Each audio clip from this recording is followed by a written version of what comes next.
Game over, man. Game over. Johnny. You're gonna need a bigger boat.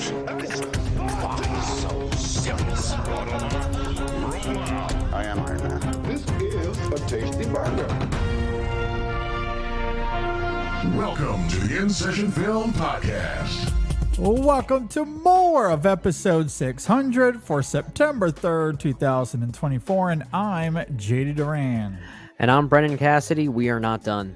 We are not done. No. We have more to go. It's not a part 2, though. We did everything we really needed to do, but we've got some cool things to talk about here. We do have some fun things to talk about. We are continuing our celebration of episode 600, our Best of the Decade awards that we did. We released, I guess if you want to call it part 1, but the main portion of the award show is available. Yeah. It is up had right now. Had all the good stuff. That had all of the good stuff. And that's where we did all of the main categories. Yeah. Your best original song, boy, we spent some time on that category. Your acting categories, your screenplay categories. We did all of that fun stuff. And then we ended that episode with our top 10 movies of the 2000s, which was a lot of fun. And somehow it was under 4 hours. Yeah, we did well. I hoped that we would land around where we did because our best of the decade for the 2010s, I think, was just under 3.5.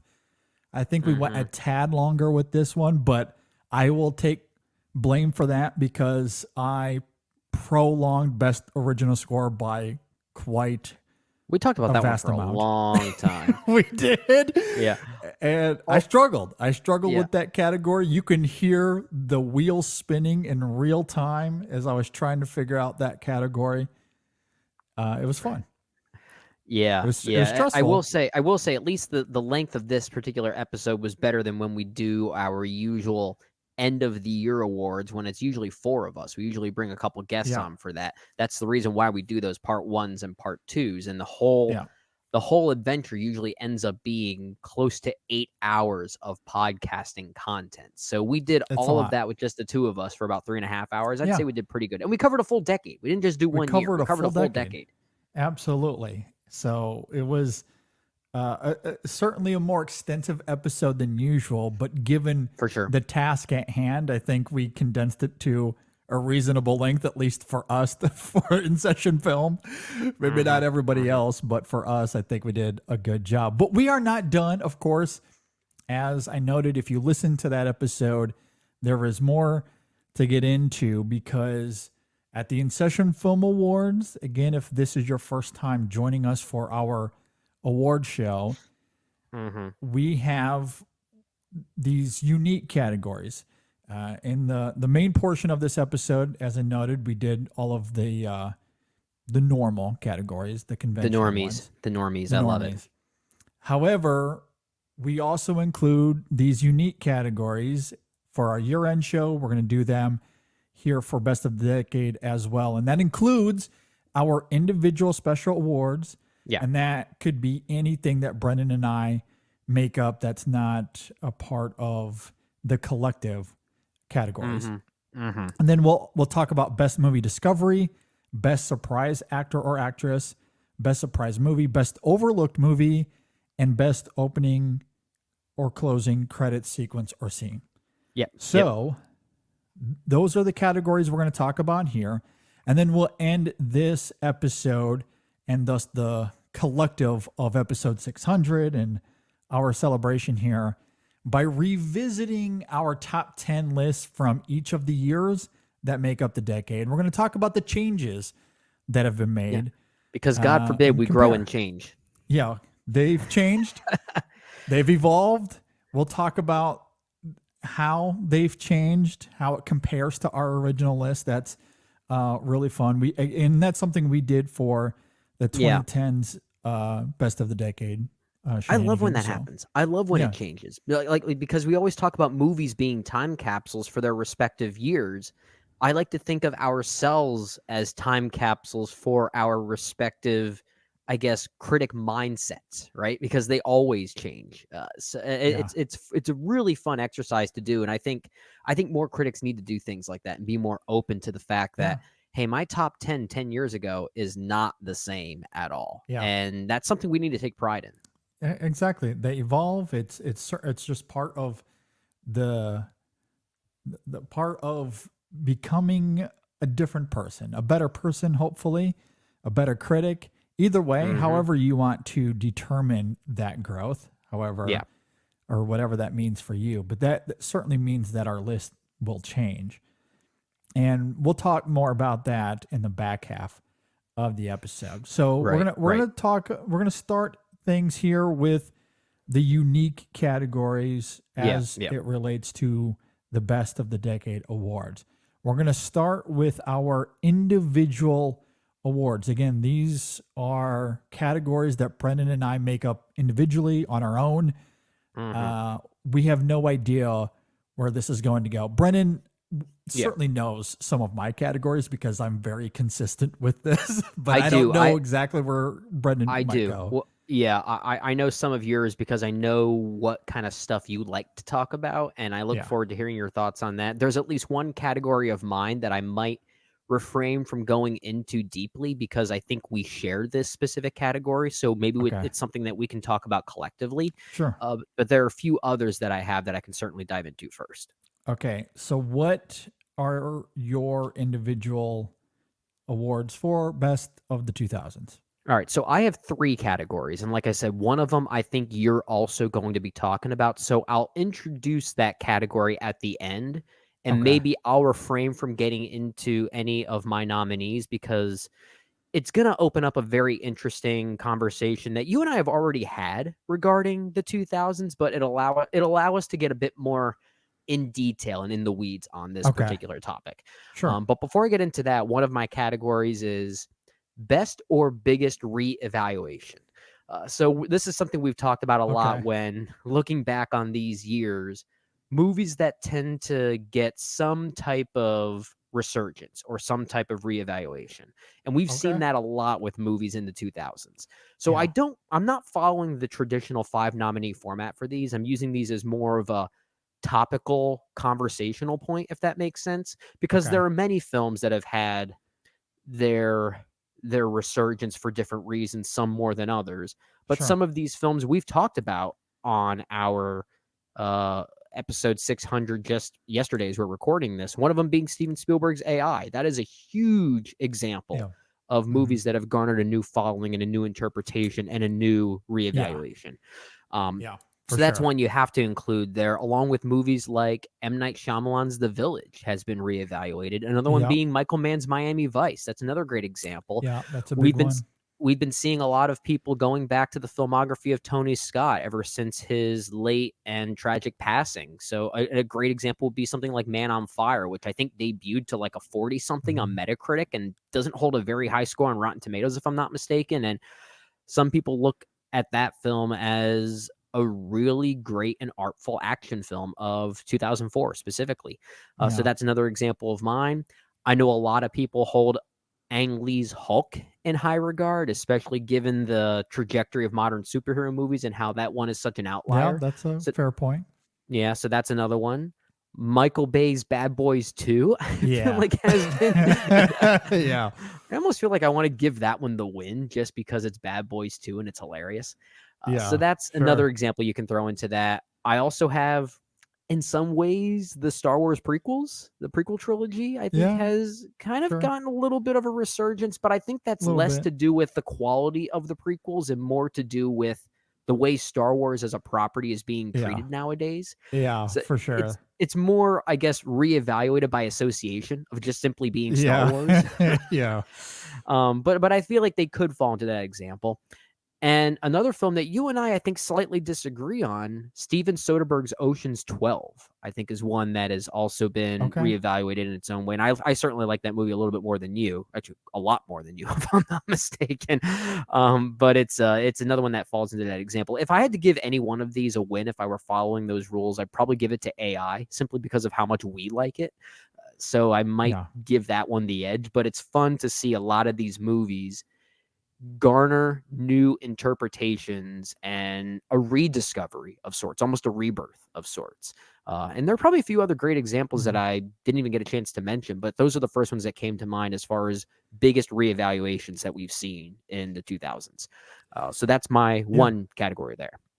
Yeah, I don't have a category dedicated to that specifically, so I don't have any anything written down here. I didn't do any homework to accompany this conversation, so I'm talking off the cuff here. But a few that come to mind, I think. Speaking of Michael Bay, you might be able to include Transformers in that a little bit. In fact, I think you can even go a little bit more broad when you talk about, and this might tether to something I get to later in terms of the blockbusters of that decade, because I feel like Pirates of the Caribbean is in this conversation. Even Bayformers are a little bit.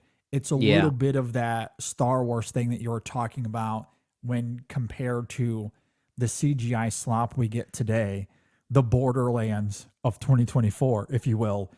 You compare that to what we got in the 2000s, and while at the time they weren't highly regarded, but through that prism of today's blockbusters, we look back at those and go, actually, those were pretty good. And of course, Michael Bay might be a little bit more polarizing still, but I always go back to that conversation we had with Brandon Streisand earlier in the year, and how Dark Michael of the Moon Bay rules. has Dark been. of the Moon is so Dark good. of the Moon is really good. I think that first Transformers, while flawed, I still think It's uneven, again, but it's it's it has a uneven, but conviction. yeah, I love the visuals of it. The CGI is still very good. It has that crisp 2000 CGI that is still better than a lot of what we get today. So that gets points. Going back to our discussion on best original score, Steve Jablonsky's work is phenomenal in those movies. So that's a part of it. So I think about that. I think about Pirates of the Caribbean, I think has been reevaluated in recent years similarly.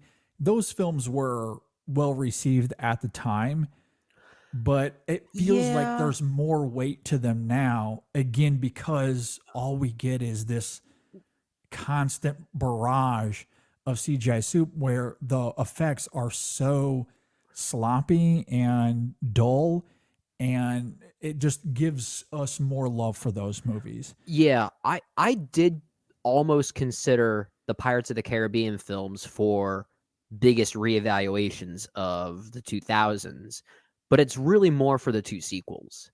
And maybe a similar way to the sequels something. have gotten even more love. I agree. No, that's, I mean, that's a good all point. three of those movies were big financial hits, especially that first one. But that first one, The Curse of the Black Pearl, was still a pretty modest hit with critics. It's more like now because of what you're talking about and the trajectory of modern blockbusters and how that's reshaped that trilogy. But the sequels, Dead Man's Chest and At World's End, were pretty mixed.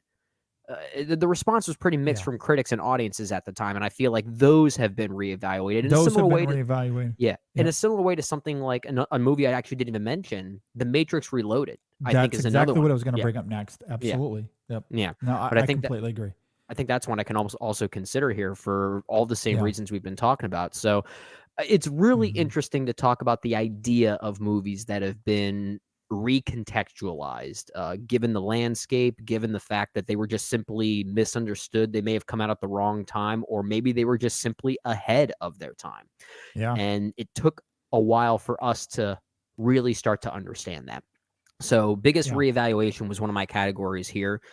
Another one I have here, another category that's sort of in relation to biggest reevaluation. I have it here as best or most interesting failures. Also, kind of considering this as like movies that now look better in retrospect, given that landscape we've been talking about. Sure. Because movies like, and I have a list here, I don't really have a winner or anything like that, just a few examples. Movies like Charlie's Angels, Jurassic Park 3, Too Fast, Too Furious, Lara Croft Tomb Raider, Mission Impossible 2, Mission to Mars, Vanilla Sky, the Cameron Crowe film. Remember that horror film Silent Hill from the year 2005? Sure. Like all of these movies, I think, are examples of movies that aren't really very good, but they have an artistry or at least some type of conviction that makes them better given where movies are going nowadays. I mean, a movie Yeah. like Jurassic Park 3 becomes probably the second best Jurassic movie by default, given what any other Jurassic World movie was doing. Sure. So just it's interesting to see how these movies have shifted in perspective given how things have changed. And that's the most fun Yeah. aspect of this whole exercise, which is why my third category here, and I feel like we're going to talk about this a little bit further because we kind of already were talking about this. Best blockbusters that just simply represent a different time in filmmaking, that Yeah. just represent a different Yeah. time. Yeah. And Pirates of the Caribbean, of course, a great example of that. The Spider-Man movies from Sam Raimi, another great example of that. The whole Harry Potter franchise, the Lord of the Rings trilogy, many of the films Yeah. from M. Night Shyamalan, Unbreakable, I think being the biggest example of that. I think this is also a category you have, or at least something in relation to Mhm. that idea, Yeah. because that's something we've been noticing the most when doing this whole Yeah. exercise of best of this particular decade is just how Yeah. so many of these movies look awesome now. They look Yeah. incredible now. Like Yeah. blockbusters just did things that they're afraid to do nowadays, and it's kind of Mhm. a sad thing. It is. Yeah, I do have a category dedicated to that specifically. I'm simply labeling this the decade of blockbuster filmmaking. I Mhm. don't really have a set list of nominees or a winner. I listed them very similarly to how you've Yeah. done your categories here. And yeah, Lord of the Rings, Pirates of the Caribbean, Harry Potter, Spider-Man, the Dark Knight movies, the Ocean's Yeah. trilogy, the Yeah. Bourne trilogy, the Matrix sequels, I think are very Mhm. good, especially Reloaded. Casino Royale is fantastic. I'm Yeah. a huge proponent of Mission Impossible 3. Then there's Mhm. something like Master and Commander, which sits alone. It's Yeah. not part of a Yeah. franchise, but you think about the spectacle of something like that. That's a Pixar, blockbuster. That's a blockbuster. You're not yeah, wrong. absolutely. Transformers for me, I understand it's not the case for everybody, but I'm a fan of the Bayformers. A lot of people grew Mhm. up with the Star Wars prequels, Yeah. as we talked about yesterday. So, yeah, I mean, there's so much to love about the 2000s as it relates to blockbuster filmmaking. And all of those films, I understand some of these franchises aren't for everybody. Mhm. I'm quite a fan of all of those films I listed out there, and they hold up gloriously. They hold up very, very well, They especially look even compared better to, nowadays. they look even better. Yeah, I know it's a talking point, and it's something that we'll probably continue to talk about because Mhm. I hate to get bleak on this episode, but like there's no hope on the horizon. Like I just, you know, you have Denis Villeneuve and George Miller out there, thankfully saving us a little bit, but beyond them, and you get the Batman a few years ago. Matt Reeves, of course, is a big part of that conversation. I guess I could just throw his name out there generally, Sure. but beyond those guys, I mean, I Yeah. have liked the MCU.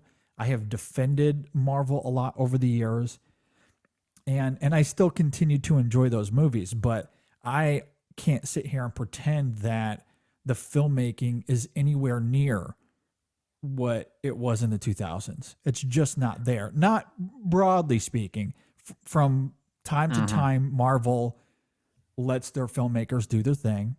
There's no doubt about that. And we've named a few of those. Chloe Zhao comes to mind for me. Mhm. James Gunn's Guardians movies certainly have his DNA. For Early sure. MCU, like that first phase, I think did a pretty good job of this. Phase 1 is But so good. but Phase 1 is phase one so is good. what? For one, some of those films are technically part of the 2000s. They're part of this conversation. I didn't They even are. mention Iron Man, but Iron We'll Man talk came out about in them more. 2008, The right? Incredible Hulk was that same The year, wasn't Incredible it? Hulk. Absolutely. So like, early phase one is, I think, a part of this conversation. It's really off the Yeah. heels of that. It's not until the mid and later part of the decade where things really started to shift. And the MCU ended up becoming a little bit of a different animal at that point. But Yeah, I mean, I will say this: there is maybe a little bit of light at the end of this bleak tunnel. When we look at some of these other blockbusters from this year that may or may not have been movies you and I didn't love, but at least a movie like Alien Romulus has the DNA of an old school blockbuster. yeah, And I that's true. and I feel like we're, we're Yeah, we're maybe seeing a little bit more of those than we did, let's say, around 2015 through 2020. So yeah, there's maybe a little bit of hope in that regard. The sad thing is most of these movies that look great are being saddled by nostalgia baiting stories. yeah, And they're in yeah, some way they're still owned by the Disney machine, so they have these kind of callbacks. yeah, And that's the thing that worries me the most. But at least from a filmmaking standpoint, I feel like we're seeing a little bit more tangibility on screen, at least yeah, more so than maybe yeah, 5 or 6 years ago. yeah. And that's perfectly fair. And look, I'll give J.J. Abrams some credit as well Mm, because he came into The Force Awakens wanting to reestablish that ethos, that blockbuster ethos. And he for sure, did bring a lot of tangibility and practical effects to he The did. Force You're right. Awakens, which then, of course, Ryan Johnson continued on Hmm. in his movie as well. Yeah. So, yeah, I mean, there are examples, there are exceptions to the rule. Don't get me wrong. I mean, Rogue One is an amazing looking Rogue movie. I One just is wish it was a another, better yeah, movie. exactly. Again, there are exceptions, but I feel like more times than not, it's the CGI nonsense, It is. or the It is. films just aren't very good. Yeah, you're right. Like as much as I love Romulus, from a visual perspective, I think it lacks Well, quite ironically, horrifically in other areas. but ironically, it also has probably the worst CGI that we've seen in the past like that's 10 true. years at the same time. they spent no money on CGI. They all went to the practical effects. They should have just Yeah. fully committed to that. Yeah. Oh god.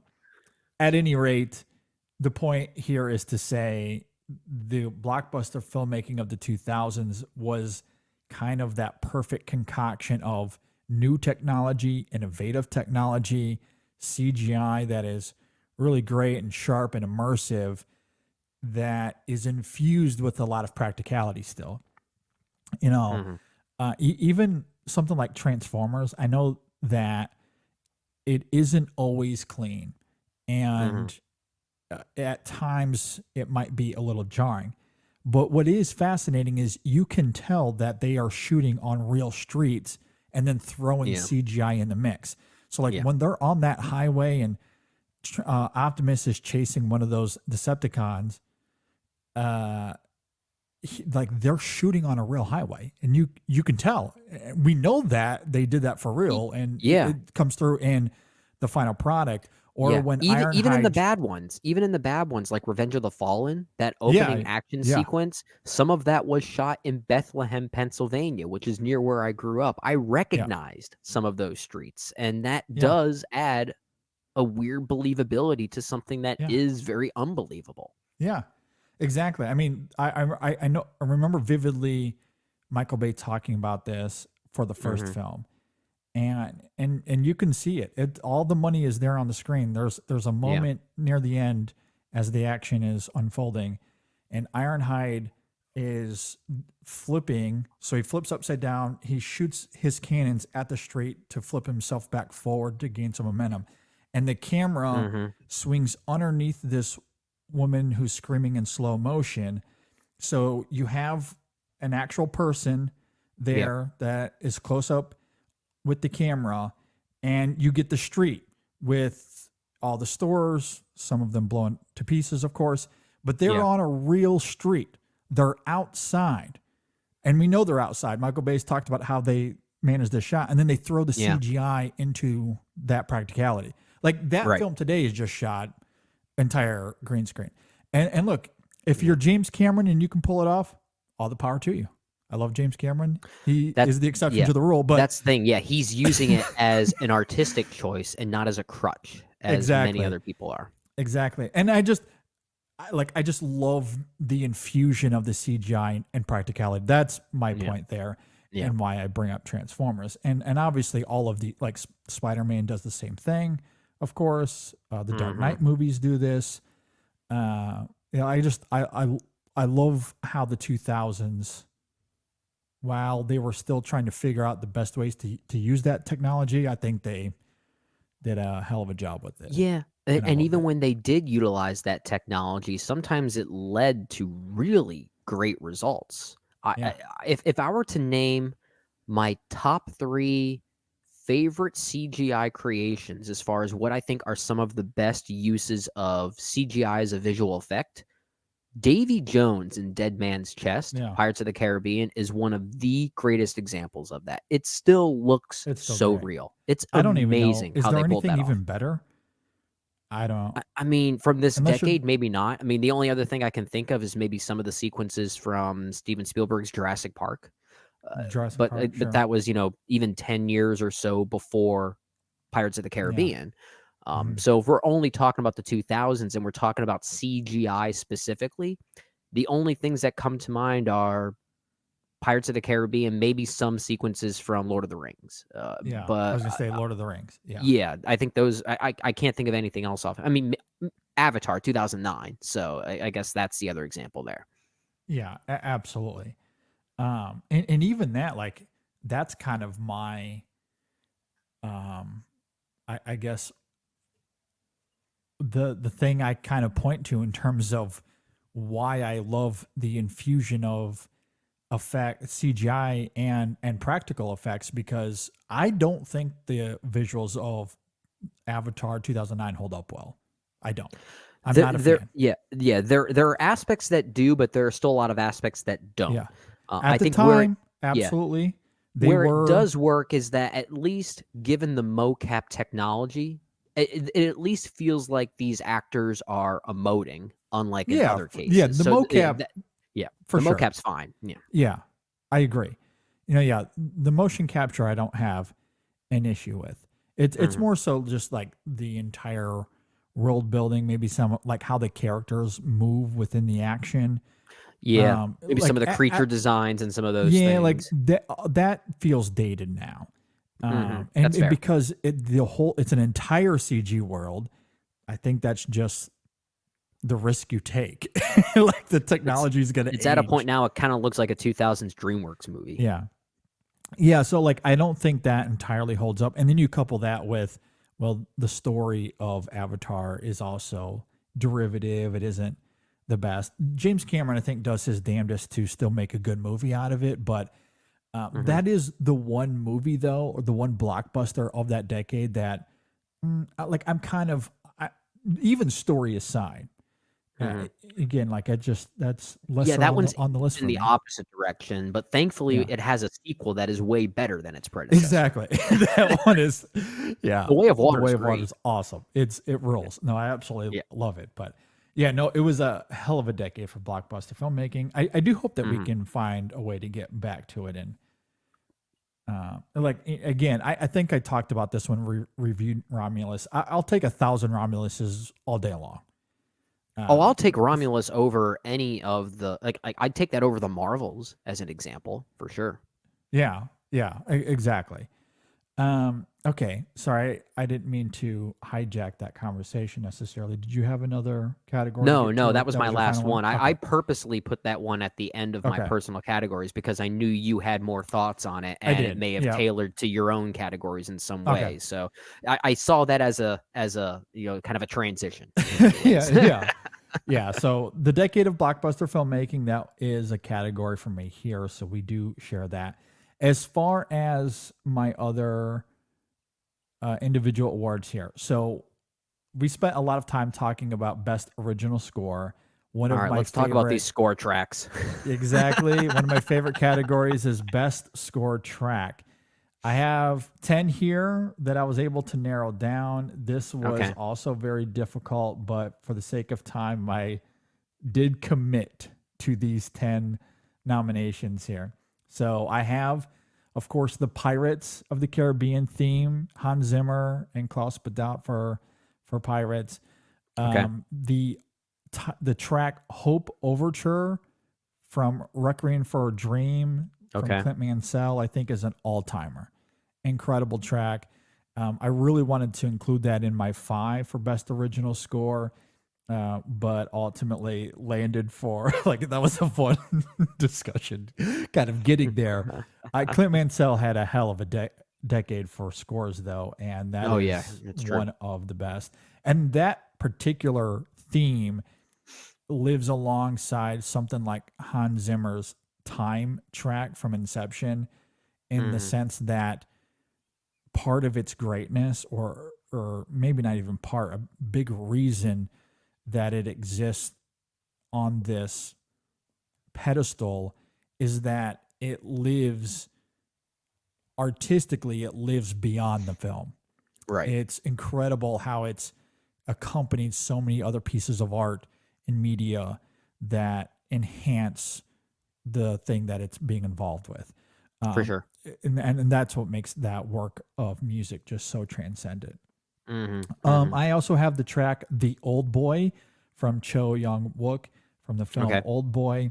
The track "Yearning for Peace" from the film Hero is a nominee for me here. Okay. I somewhat mentioned this in the main portion of episode 600.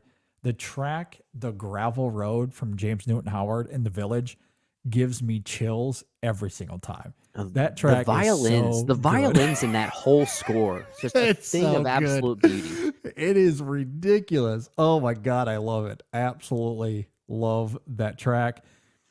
One of like a personal of mine, and I always love this memory. I've told this on the show. It's been actually quite a few years now, but I remember driving through Kentucky. Actually, I think we were heading to the Gorge Okay. there in Kentucky with some friends.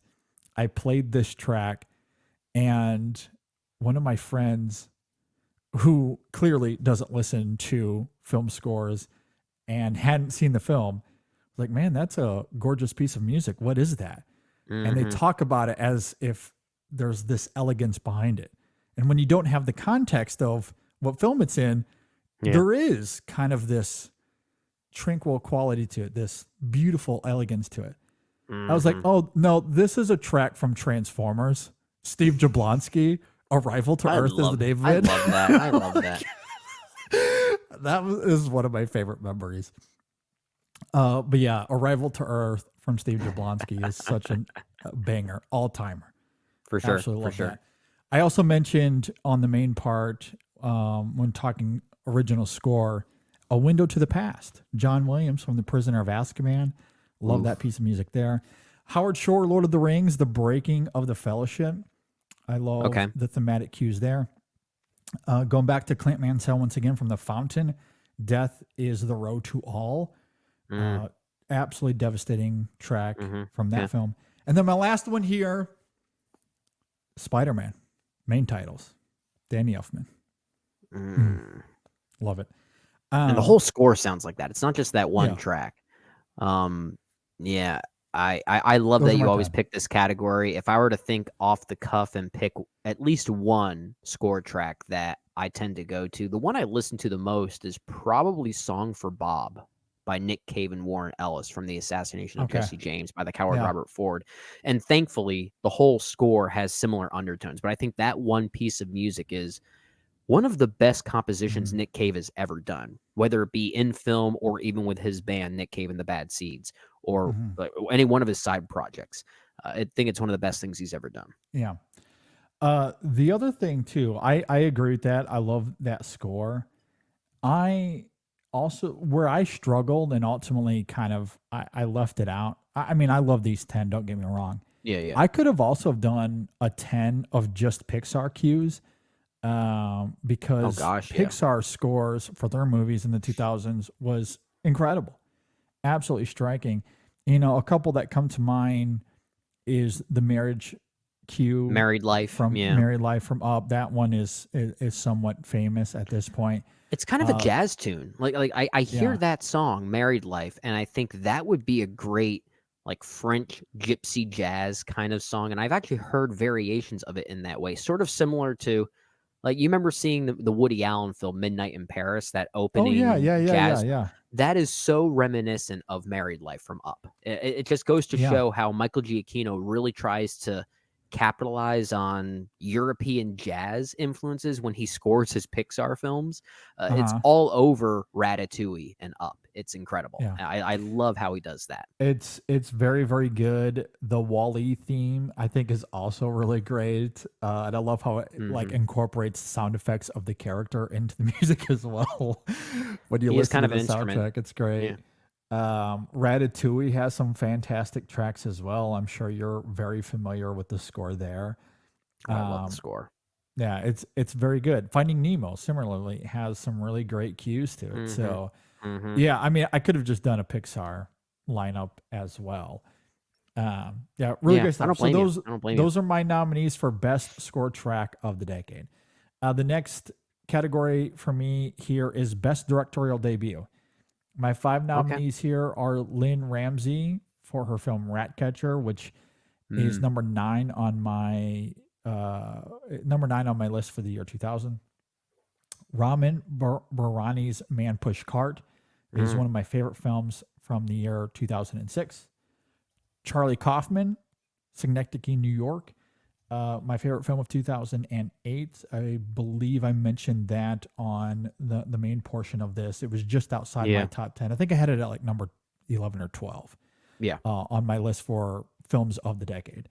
Miranda July, Me, You, and Everyone We Know, one of my favorite films of 2005. And my last nominee here is Ryan Johnson, everyone's favorite filmmaker. We all adore him. His directorial debut of Brick from 2006 rounds out my 5 nominees here. And I can select a winner here because Charlie Kaufman, Synecdoche, New York is the film I have ranked highest on my best of the decade ranking. So Okay. pretty easy math. Great there. movie. But Great movie. I love all 5 of those as well. And you know, there were some pretty good directorial debuts in the 2000s. Okay. Yeah. My last one here is what I call best undervalued performance. This doesn't necessarily mean overlooked, although it could be. Some of these are simply overlooked, but I also consider performances that might not be overlooked. I just feel like are undervalued, not talked about enough.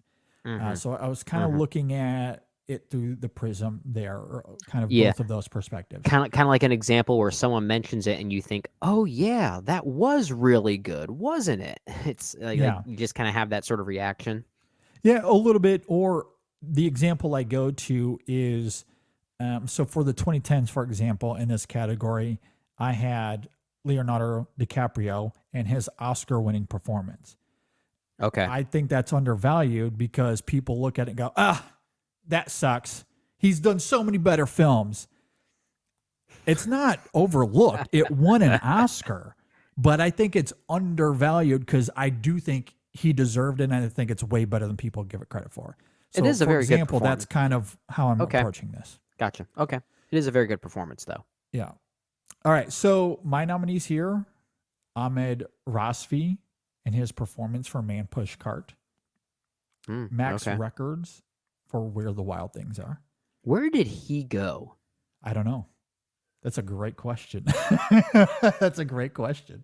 Max, where are you? Man, what a performance in that movie, though. That's a great Peter job Dinklage performance. for The Station Agent, one of my That's a great favorite performance. films of its year. He's really good. Again, this one falls under overlooked a little bit here as well, especially these days. Naomi Watts for 21 Grams is a striking performance. Yeah, she's good in that. Almost considered her for Best Actress. Oh, wow. Yeah, I think it's that good. And my last one on here is Gael Garcia Bernal for The Science of Sleep. Again, legendary performance. Yeah. Very, What a very strange performance. What a weird movie. Weird movie. I love all 5 of those. I think they're very much undervalued.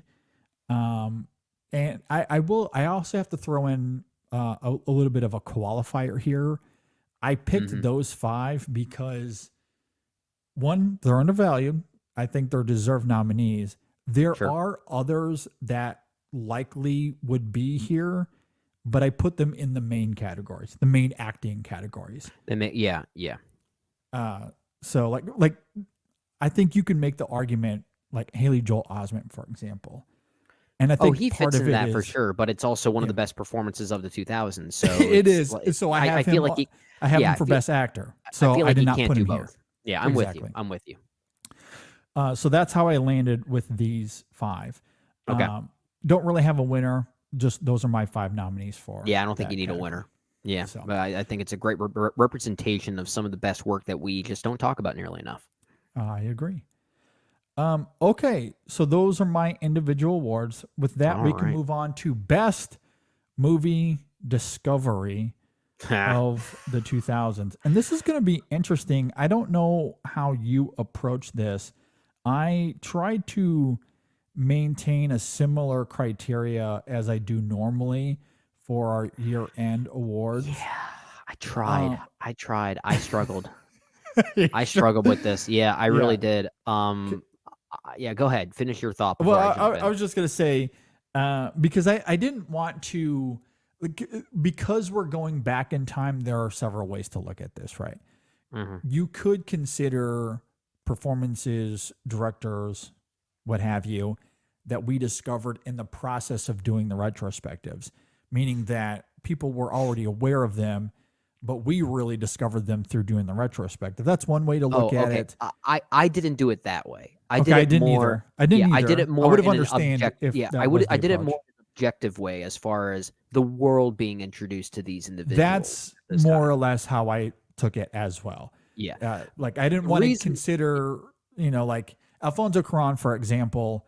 He still came through the 90s and was a name, even though he kind of really came into his own in the 2000s. Sure. Like that's an example of a name I left off because I felt like he had already established himself in the 90s. He had, and even one of his 90s movies, A Little Princess, was a childhood favorite of mine. So even though I didn't know who directed it when I was like 5 years old, I loved that movie. So like I still Yeah. had a connection to something he had done. So it would have almost been more of a, Yeah. oh, like I've gotten introduced to this guy, but oh, he did something I'm already familiar with. So it's kind of like an epiphany in some ways, as Yeah. opposed to an introduction.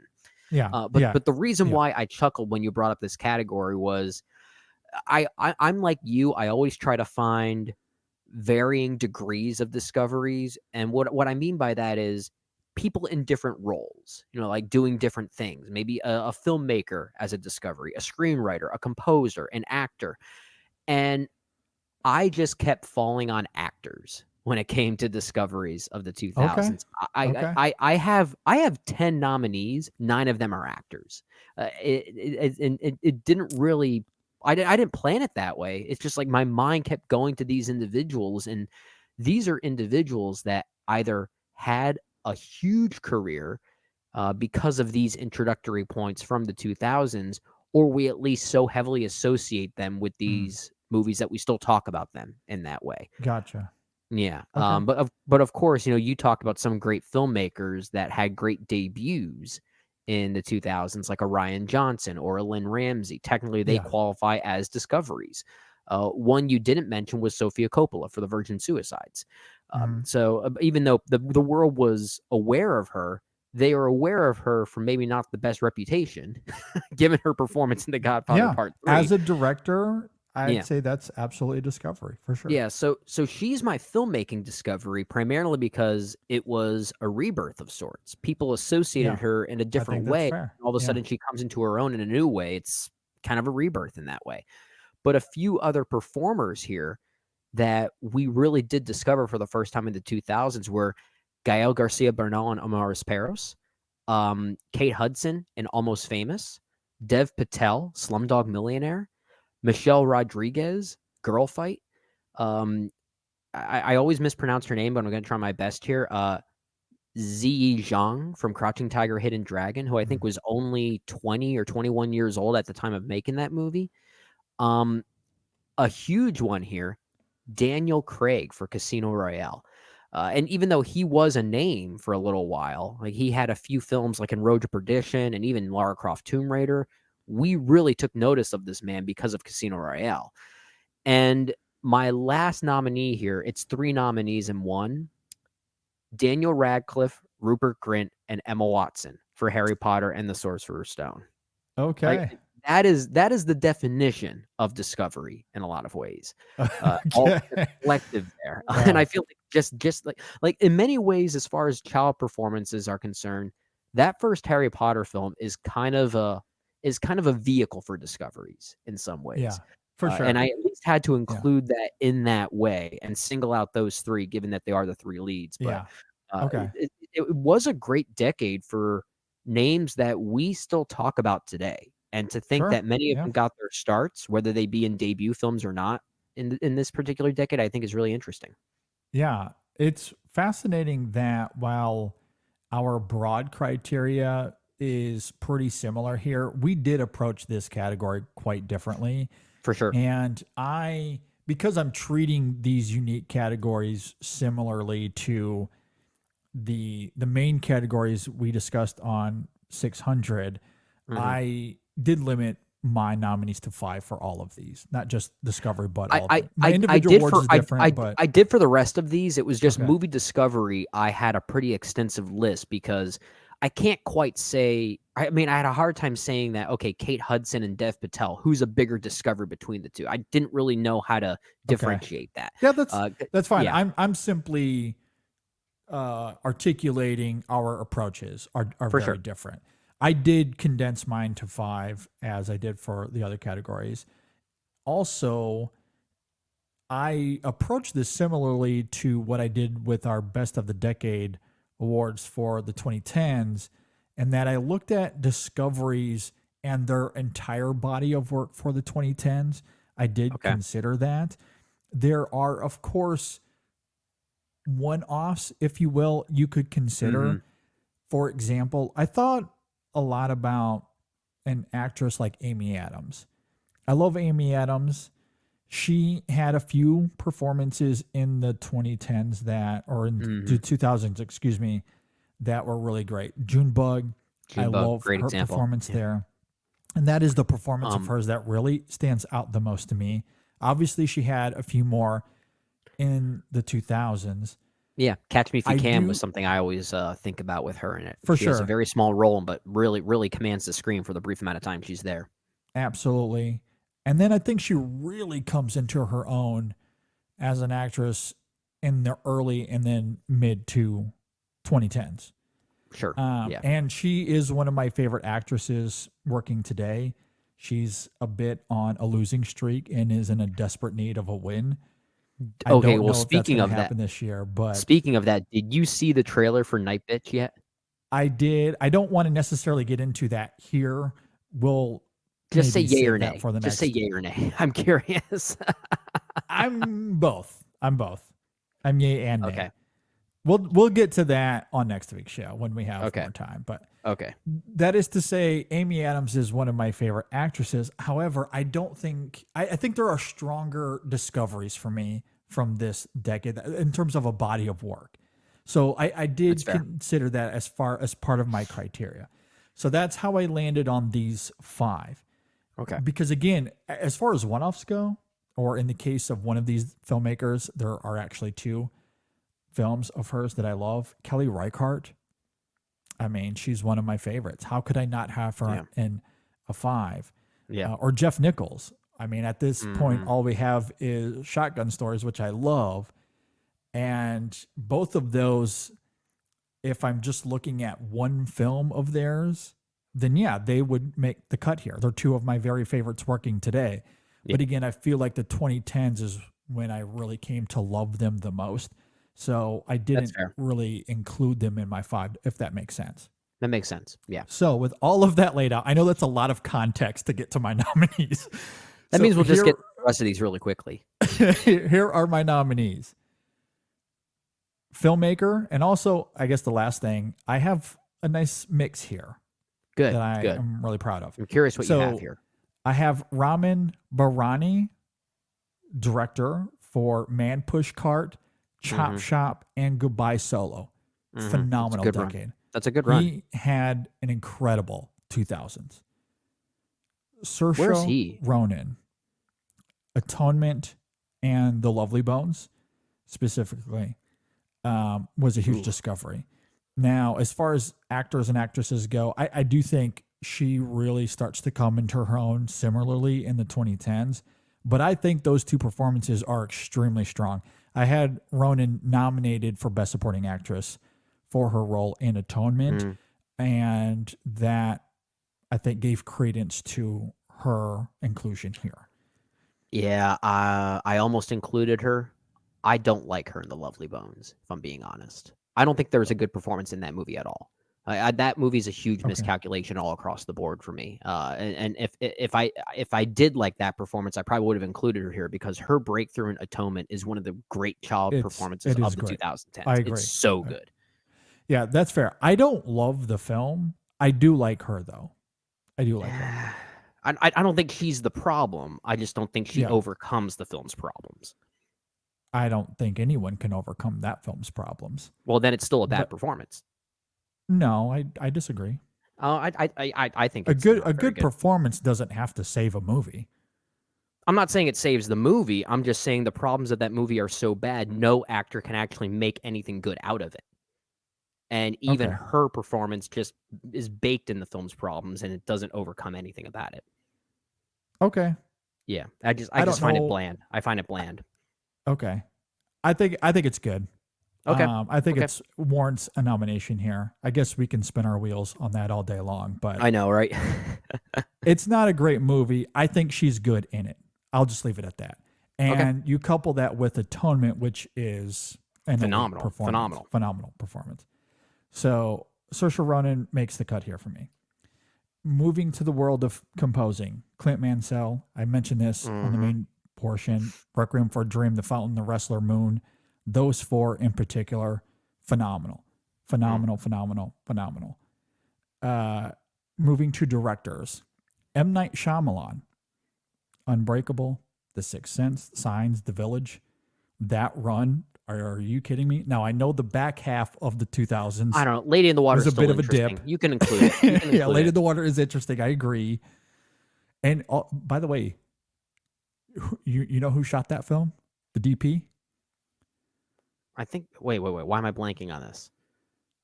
It ties to a lot of our conversation on the main portion. Which was that Emmanuel Lubezki? It was Christopher Doyle. It was. I knew it was one of those individuals. Yeah. Let's just go out and get one of the best DPs of the decade to shoot that movie. Great choice by Shyamalan there. I don't know. Shyamalan always worked with the best DPs. No, he does. His films look great. I mean, it's not a surprise. Don't get me wrong. I mean, they don't always look great, but they always look interesting. Yes, I agree. Especially at this portion of his career. I think they look really good. The scores obviously are fantastic. Really good performances he gets out of his actors. I mean, he was on a roll, obviously.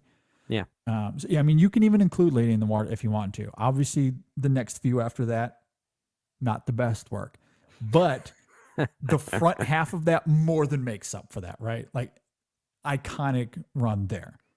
So he's a discovery. And because of how we've, I guess, kind of tying back to your individual awards and some of the conversation there, he's been reevaluated as a filmmaker, similarly to some of those films that we mentioned, including The Village. You can throw in that camp. Yep, and Trapped is still great. And he's one of my favorites. I love M. Night Shyamalan. So a great discovery for me. And we've rediscovered him, which is all the more fun. He came, he left, and he came back. Exactly. What a twist. And my last nomination here, and I am going to fully, and I admit it, I'm fully contradicting my criteria here for my last one. But I felt the need because he's one of my very favorite filmmakers working today. So I understand that I am undercutting myself here a little bit, but I'm doing it anyway. I'm going with Wes Anderson as a discovery of the 2000s. I know he he had Bottle Rocket in 98. But I think like he really comes into his own quite significantly, I think, in the 2000s. And I mean, for many I of would, us, that's when we really discovered him. I mean, I would agree. Royal Tenenbaums was his third movie, if I'm not mistaken, his third It is, feature. yeah. Yeah, because he had Bottle Rocket, which was a very small independent film. And of course, there was Rushmore, which is probably his first Yeah. noticed movie. Yeah. But I mean, I don't know. Like I know when we talk about discoveries, whether a movie is lesser or not really shouldn't play a factor in this criteria. But I would almost say picking Wes Anderson here is pretty fair because his career in the 2000s, especially, is where I think he was. I don't want to say at his best, but at his most consistent, to say the Yeah. least. For Because, like, sure. yeah, Bottle Yeah. Rocket, I think is fine. I'm one of the few that thinks Rushmore is lesser Wes Anderson. I think it's really the Royal Tenenbaums where I really start to love the man that he would become. Yeah. So I think it's fair to say that. And I also think he becomes a little bit of a different filmmaker. I do like Rushmore, but there is quite a jump in terms of his filmmaking from those first two to the Royal Tenenbaums, then even to Life Aquatic. I don't love Darjeeling as much as everybody else does, but Yeah, a that fair one's amount okay. of people love that movie. And then you I get love- Fantastic Mr. Fox, Yeah. which is one of the best animated films of that decade, yeah. maybe even of all time. I really like Life Aquatic with Steve Zissou as well. Yeah. And that's why I wanted to mention that one too. So, because I love Life Aquatic. So I do think he comes into his own, especially his ethos. The way we know him today, I think, is fully formed more in the 2000s than it was with Oh, it Rushmore was. in You're the right. late 90s. You know, when I was a So- kid, when I was young and I would go to Blockbuster to rent a movie, for some reason I always got these two movies confused, just simply based on their covers and based on what I perceived the subject matter to be. I always got Rushmore confused with Election, the Alexander Payne film. Sure. But I think in a way that proves your point that Rushmore doesn't really have the typical Wes Anderson isms we associate with him now. Yeah. Like Yeah. in a way, it feels more like it still carries the traditional early '90s to late '90s independent cinema qualities. Yes. Which is why aesthetically, especially. yeah, Yeah. like which is why even though I'm comparing it to an Alexander Payne film, I know they're nothing alike. That's the point I'm trying to get at. Is Rushmore Yeah. doesn't quite have that Wes Anderson DNA. I agree. I agree. You can sense him a little bit in the writing, in some of the editing of Rushmore. But I agree with you. It on the whole, it's more in line of that '90s indie movement than what we would label a Wes Anderson film by today's standards. Yeah, agreed. That comes in the 2000s, and that really is the difference between Wes Anderson and some of these other examples that you could throw out there. And because he's one of my favorites, The Royal Tenenbaums is one of the best movies of the decade. Fantastic Mr. Fox is arguably the best animated film of the decade, certainly in the conversation at the very least.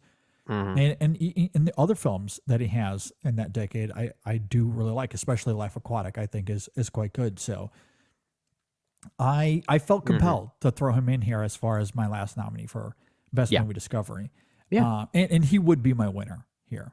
I think that's fair. I think it's fair. Yeah. I mean, obviously, like if he's not my favorite, like Malick might be my very favorite working today, and what Wes has got to be right there.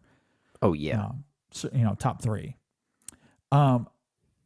Earlier you mentioned, and forgive me, I was already moving on to Saoirse Ronan. You asked me about Ramin Bahrani and what he's up to today. Oh yeah. Yeah, I So did, didn't I? He had a movie a couple years ago. I don't know if you saw it. We never really talked about it here on the show because it came out at a weird time. It was like early January or February, I believe. It was called The White Tiger. Yeah. And it got nominated for an Oscar for screenplay. Like he got nominated for writing. So yeah. he's I still doing sadly good missed stuff. that movie. I sadly missed that movie. I think it's primarily due to around that same time, maybe a few years before, he tried his hand at this almost like this made-for-television adaptation of Fahrenheit 451, and I know that was received pretty poorly. So Yeah.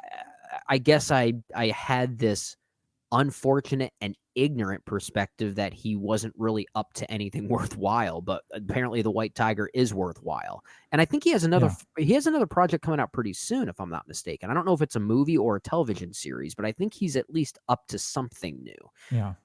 Which hopefully is the case. I hope so as well.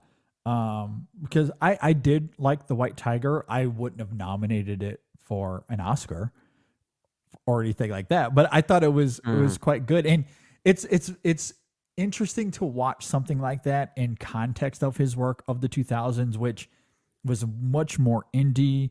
It was like gritty and grungy. There's like a small intimacy to his films of the 2000s. Yeah, I mean, yeah. Man Push Cart, Chop Shop. I mean, he's working with non-professional actors in those movies. And then you contrast that to the White Tiger, which has him working with actors that we know. He has fancy cameras and, craftsmen around him. It's just such a jarring juxtaposition. But, of course, I mean, that's the evolution of every filmmaker. So it's nothing against the White Tiger. Don't get me wrong. It's just fascinating because it's so different from his 2000s output, which is what we're talking about here. So, I still remember one of the first films you and I talked about when I was making my way to join In Session Film was 99 Homes. I was just about to bring that out. Yeah. And I liked that film on the whole. That was pretty good. Yeah, it's lesser Bun Ronnie, but I thought it was pretty good. I might even prefer it to the White Tiger, but I don't know. Like, he hasn't done a whole lot since Goodbye Solo. Really, just those two films. I think he did a documentary a few years ago that I haven't seen. Yeah. So yeah, I mean, hopefully the White Tiger, if anything, because he was nominated for an Oscar, that gives him opportunities to do more. That's what I'm hoping for. I think he should restrain himself. I really think he should. Because Man Push Cart, Chop Shop, those two movies are phenomenal. Like, let's see a sequel there. Resources. Men Push Carts will be the sequel. Because that's the world we live in, right? You got to do a sequel. Yeah. The cinematic right. universe for his filmography. At any rate, we're going long here. That was Best Movie Discovery. Let's move on to Best Surprise Actor or Actress of the 2000s. What do you have for this category? All right, so I'll make this one quick. I tried to limit anyone that I may have included in an actual nomination on our award show, but one of them did make the cut, and this person is my winner, just given the fact that I think they are the best surprise and also one of the best performances of the decade. But my nominees are Jim Carrey for Eternal Sunshine of the Spotless Mind, Hayden Christensen for Shattered Glass, okay, good stuff. Heath Ledger for The Dark Knight, Mickey Rourke for The Wrestler, and Adam Sandler for Punch Drunk Love, and he is my winner. And also just given the fact that it's a performance that is also weirdly deconstructing the madman that is Adam Sandler in his classic comedies of that time. And even though I don't know if that was the intent, but it kind of does do that. I think that's what makes the performance even more surprising, knowing that it's kind of meta in that regard. And he certainly is up to the challenge. I think it is one of the best performances of the decade as well, but certainly one of the biggest surprises for sure. Yep. It's interesting. I wasn't sure if we would cross over here because with our yearly and awards, we don't always cross over with this category, but we do have two here. Because I also have Adam Sandler for Punch Drunk Love and I have Mickey Rourke for The Wrestler. Those two we do cross over here. My other three nominees, and I shouldn't give you too much of a hard time, I guess, because I am somewhat cheating here. With, that's in line with your Harry Potter nomination. Well, it's also in line with my Philip Seymour Hoffman nomination, right? I am coupling Glenn Hansard and Marquetta or Glover for once as surprise. Oh, I will allow that. I mean, they were a musical duo outside of Once called The Swell Season, so they are a partnership. They're a partnership. They come together. So I'm going to include them here. Ben Stiller, The Royal Tenenbaums, is a nominee for me, and Will Ferrell for Stranger Than Fiction. Which that's a good one. I loved. That's a good one. Absolutely loved. Yeah. Before I get to my winner real quick, now that I have Ben Stiller nominated, and again, didn't really plan this. It just happened to come out this way, but that means all of the Tenenbaum's children are nominated here. between Stiller and what we talked about on the main episode. And then, of course, we had Gene Hackman nominated. They were as born well. for great things, weren't they? Yes, they were. Yes, they were. But my winner here, I'm completely with you. It is Adam Sandler. It is Punch Drunk Love. Sandler is a revelation in this film. It truly is mesmerizing, the variance in his performance, because he exudes everything from anxiety to sadness to anger to loneliness to rage to exuberance to love. All of that comes through in his performance in ways we had never seen up to this point in his career. Yeah. We had no idea he had that in him. And of course, since then, we've seen it a couple of different times. And I do love when he gets outside of his typical whimsy comedic wheelhouse. And I love Adam Sandler comedies, many of them anyway. He's a great comedian, but man, when he steps into this type of performance, it's special. Often it is very, very good. And he's great in Punch Drunk Love. Honestly, it is really, really fantastic. If it weren't for this movie, we wouldn't have gotten Uncut Gems or Hustle or anything else where he really tries to all test of it his is range. born from this. Yeah. I really completely agree. There are two Adam Sandlers in the world. There's Adam Sandler, and then there's Adam Sandler the actor. Like it's between those two. I agree. He just missed the cut for me for Best Actor, but he would be my number 6. He would easily be my number 6 there. Gotcha. Okay. So he is my winner here for Best Surprise Actor. All right, let's talk about Best Surprise Movie. What do you got for this? All right, some of these are ones we've talked about a lot for a lot of the same reasons as to movies that were just blockbuster films of this time that were just doing things that we don't see all that often. So I guess in retrospect, these movies feel more like surprises because they came out at a time that still felt like these big movies could be artistic. But I've got The Dark Knight specifically. I've got Iron Man, introducing a new phase of, for better and for worse. I feel like Iron Man started something great and then started something really bad simultaneously. Yeah, sure. But it did take people by surprise for sure. No one expected The Lord of the Rings to be as big as they were, so that's another surprise for me. No one expected Spider-Man 2 to be as good as it was, especially given how good that first film was.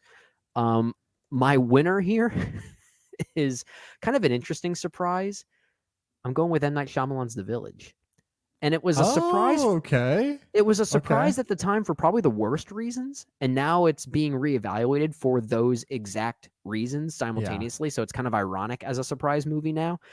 But yeah, I just think it's really fascinating how that movie surprised people in a way that made them frown on the movie. And now we're rethinking why that was and maybe disagreeing with ourselves, at least those of us at that time who did frown on the ending of that movie. So it's a really interesting surprise, the way it took people off guard. And I love how people are looking back on it because of that. So I think that's why it's the best surprise movie here. Yeah, that is really interesting. I do not have The Village here because I was surprised in the wrong ways when that film came out. But that just makes it such a fascinating surprise when you look back on it now. It's like, we were surprised in the wrong. Like, oh my! It's a weird thing. It's a weird thing, and I love that about it. It is. No, that is fascinating, though. Absolutely fascinating. As far as my nominees here for Best Surprise Movie, I have Murder on a Sunday Morning. You want to talk about a huge surprise. We're going back to that movie again. We're going back to that. Absolutely. Weirdly, one of the best comedies of the decade. It's so good. This is it's a documentary about a black boy being wrongfully accused of murder, and it wins the Oscar. Through that perspective, you have a certain image in your mind of what that movie is going to be about. And it is not at all what you think it is. That whole movie is about a lawyer absolutely dunking on these fools in the courtroom, just making these people look absolutely ridiculous. And it ends with this great exchange when the lawyer is talking to the opposing lawyer, and he knows he's going to take the guy down. And he's outside smoking, getting ready for the scene that's about to take place, and the opposing lawyer goes, "Oh, suck down another cancer stick," and the guy says on camera, I wanted him to know that I was gonna screw him. Or what he says to him is, "I always enjoy cigarette before sex," and I told him that because I wanted him to know that I was gonna screw him, and I did. It's self-awareness. I feel like good. every lawyer who at least wants Yeah. to become a real lawyer probably has seen that movie. I feel like that's part of their it has to be part of their curriculum in some way. That's I always enjoy a cigarette before sex. I wanted him to know that I was going to screw him. And It's amazing. Just That's so amazing. Good. That's It's just amazing. so good. So yeah, that's a huge surprise. As far as another surprise for me, badass Mario Van Peebles was a huge surprise for me. That's a Did good not movie. know anything about that movie. Loved it. The Station Agent, Tom McCarthy. Again, it's like one of those. I think it was an Oscars player in its year. I didn't really have any expectations for it, or if anything, I thought it would be another one of those conventional Oscar movies. And I think that is one of the best movies of its year. Certainly a contender for best debut film of the 2000s as well. And as I mentioned earlier, has an incredible central performance in Peter Dinklage. I mean, that one just blew me away. Absolutely blew me away. Yeah. Where the Wild Things Are from Spike Jonze. I that's a good one. didn't really grow up with Where the Wild Things Are. And at the time, that would have been my first experience with Spike Jonze as well. The first time I saw that movie, I should say. I would have caught up with Spike Jonze and his other movies later on, of course. And that film, spoiler alert, it's my favorite film of 2009 still. And Same. I just knocked my socks off. Absolutely blew me away. And similarly, because we're talking about an amusement park ride, no one in their right mind would have thought The Curse of the Black Pearl would be as great as it is. No, I mean, we one of the all best thought it would. blockbusters ever. We all thought it would have fallen into the same camp as The Haunted Mansion, right? Exactly. The Eddie Murphy movie. Yeah. Exactly. No one thought that film was going to turn out well, and then it ended up becoming this huge thing. It makes just 4 sequels. Freaking tastic. Yeah, exactly. Yeah. And even though and I still curse. consider it just a trilogy. Yeah, absolutely. That first trilogy is great, and it's not just the Curse of the Black Pearl; it's the curse of Disney and the choices they make, because that film and that franchise was so successful, they've tried to turn their other rides into movies, and it just doesn't work. It It's so didn't bad. work so bad with Yeah. that Haunted Mansion movie that they just stopped and kept making Yeah. pirate sequels instead. Yeah. Side tangent here. Between the 2 pirate sequels, and when I say 2, I mean Dead Man's Chest and At World's End, because those are really the only ones worth talking about. Which one do you prefer between the 2 of them? Do you have a preference, or are you kind of like you like them both almost equally? Okay. I kind of like them equally. Can I answer that question here shortly? Sure. Am I Okay. jumping the gun on something? Let me get to that here in just a little bit. Let's circle back. Keep that in your Okay. back pocket. We're going to circle back to that question because it is Oh. appropriate. Let's just leave Okay. it there for now. Okay. Yeah. Okay. So I'm guessing one of them rose on your list for whatever year we're going to talk about.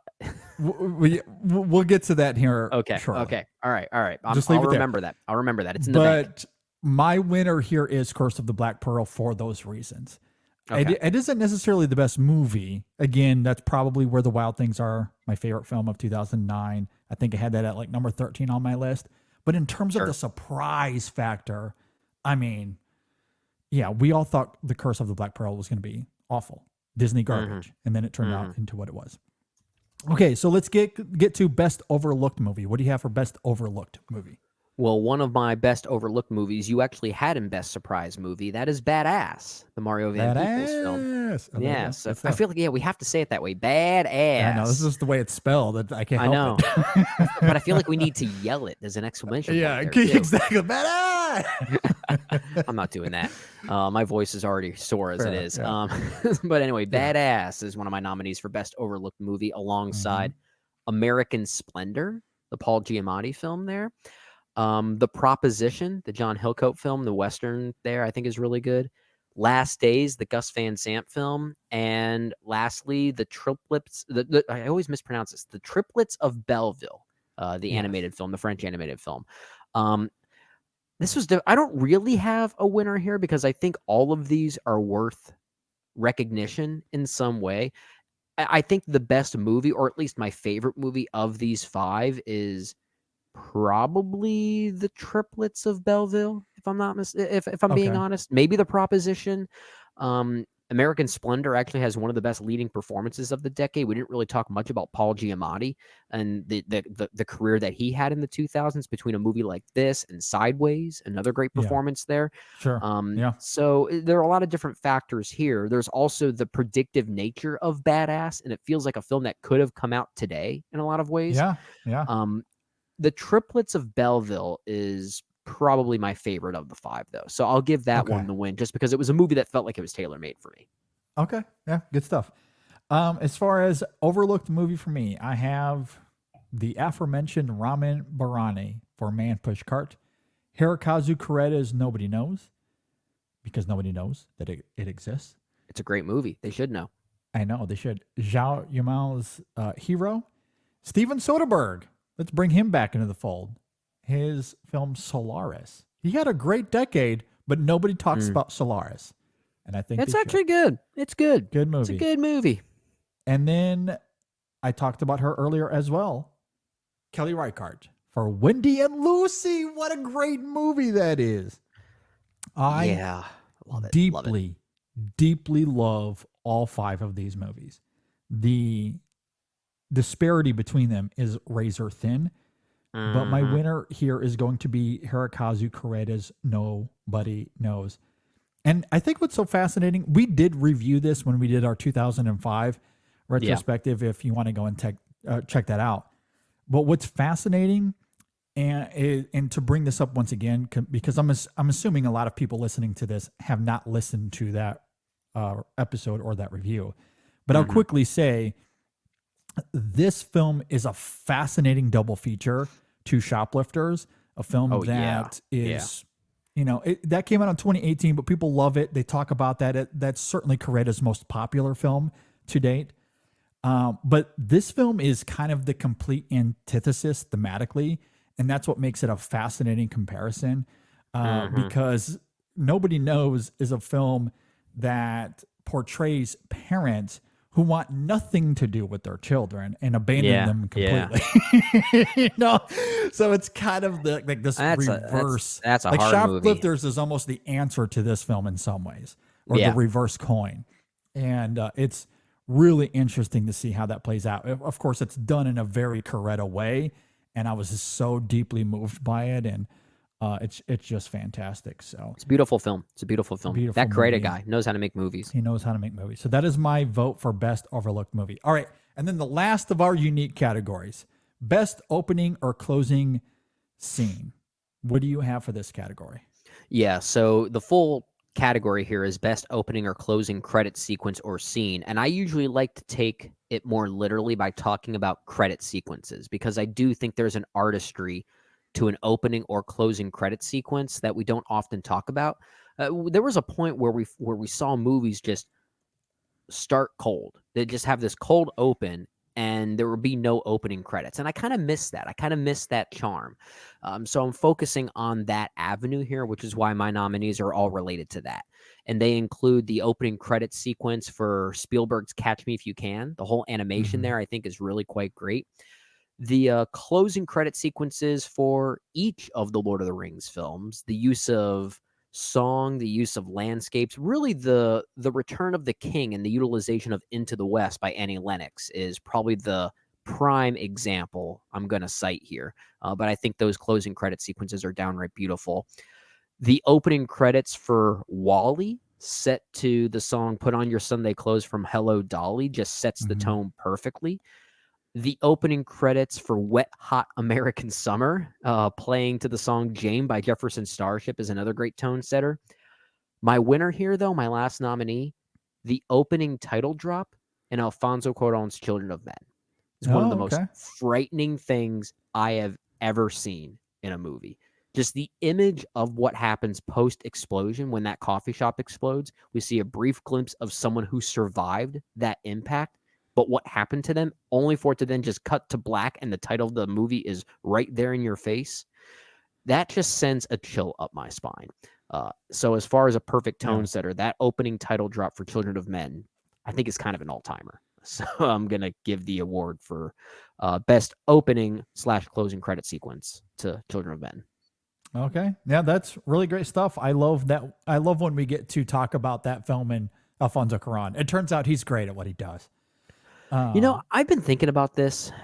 He might be a top 10 filmmaker for me. Like, as far as, like, if I were to list my, like, if I were to do a Mount Rushmore, I don't know if he'd make the 4, but if I were to do a top 10, he'd probably make it. Yeah, I'm certainly right there with you. His work in this decade, we talked about it on the main portion. It was fantastic. I love his 2010s as well.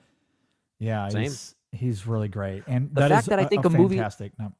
The fact that I think a movie like Gravity might actually be lesser Alfonso Cuarón, and that movie is great. That's just saying something. Yeah, great stuff. And what's interesting about Brendan's criteria, because as he talked about, he likes to focus on the credits sequences.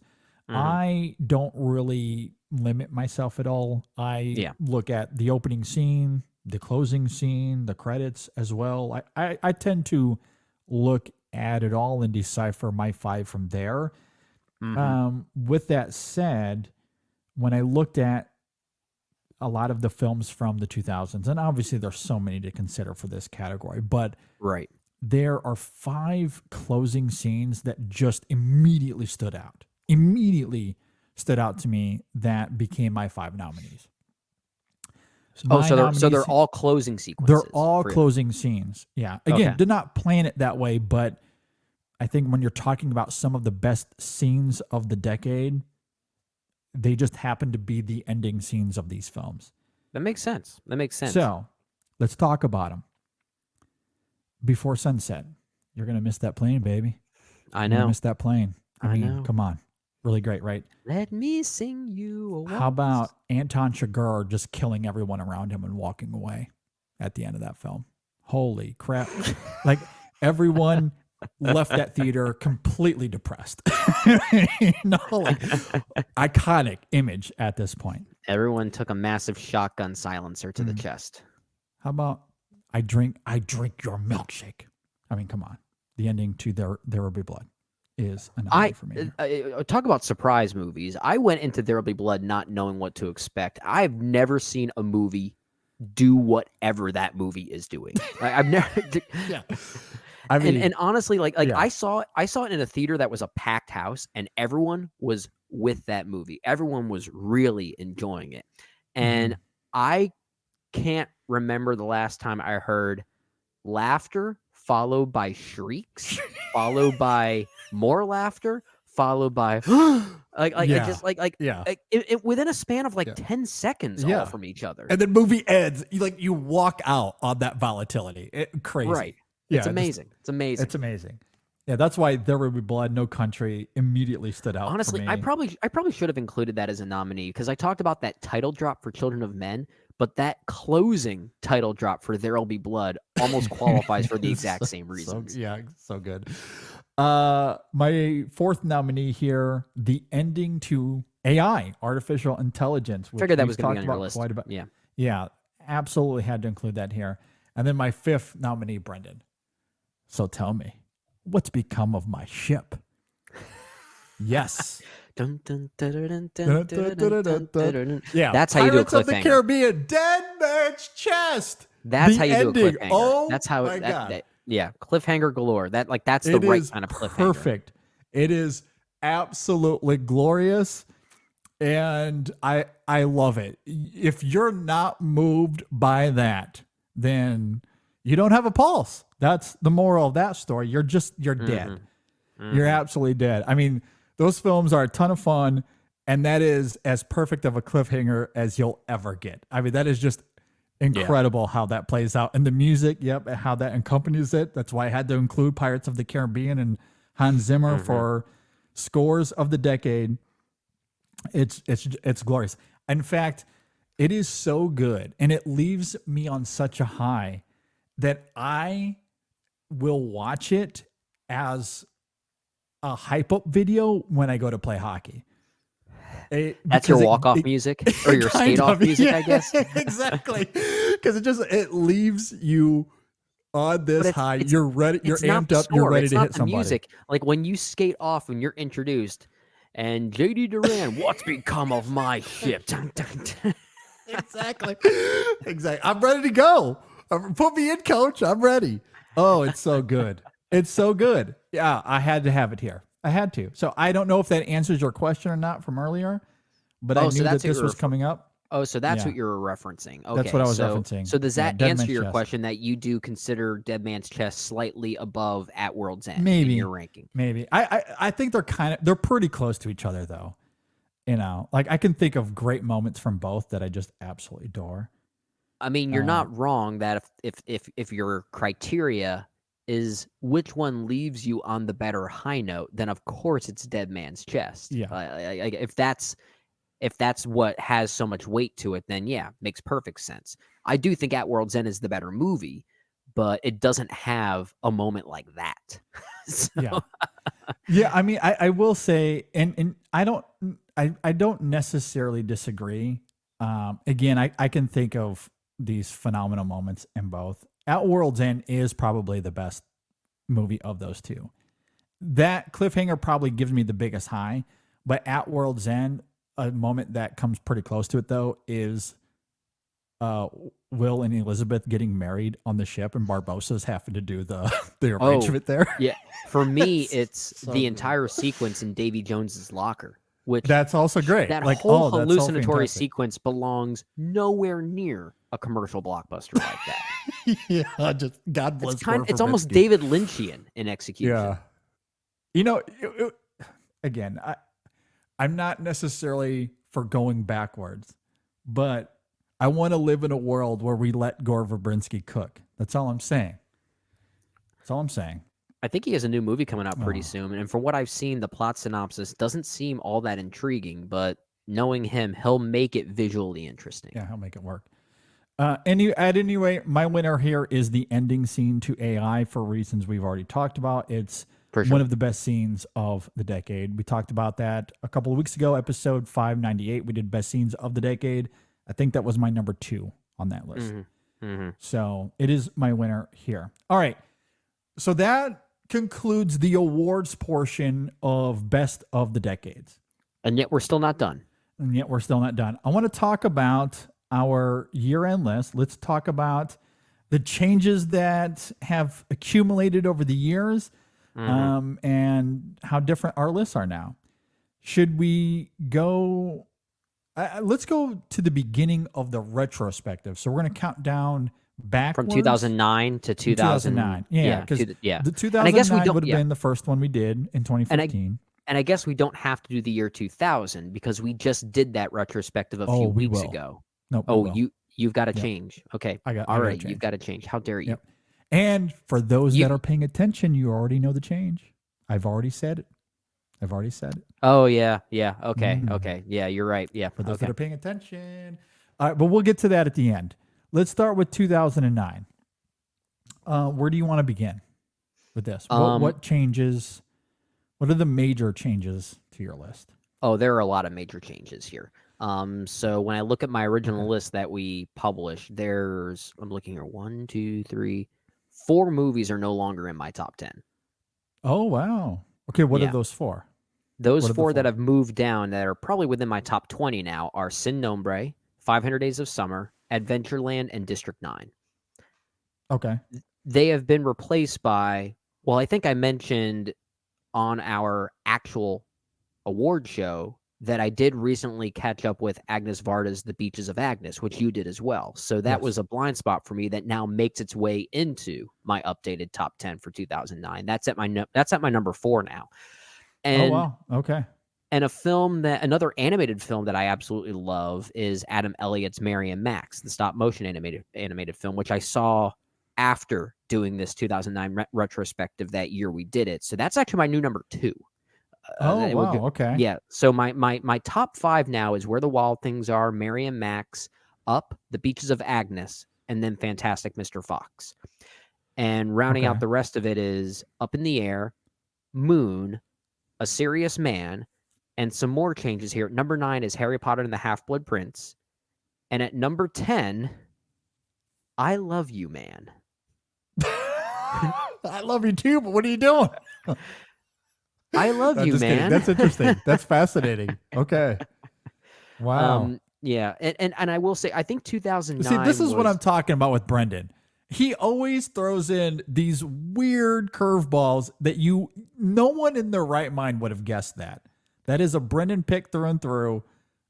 Here's the thing. You could have given me 1,000 guesses. There's probably less than 1,000 movies that come out that year, and I still wouldn't have guessed that. I've seen that movie at least 50 times. I'm not saying it's that good. I wouldn't have anticipated that getting into your...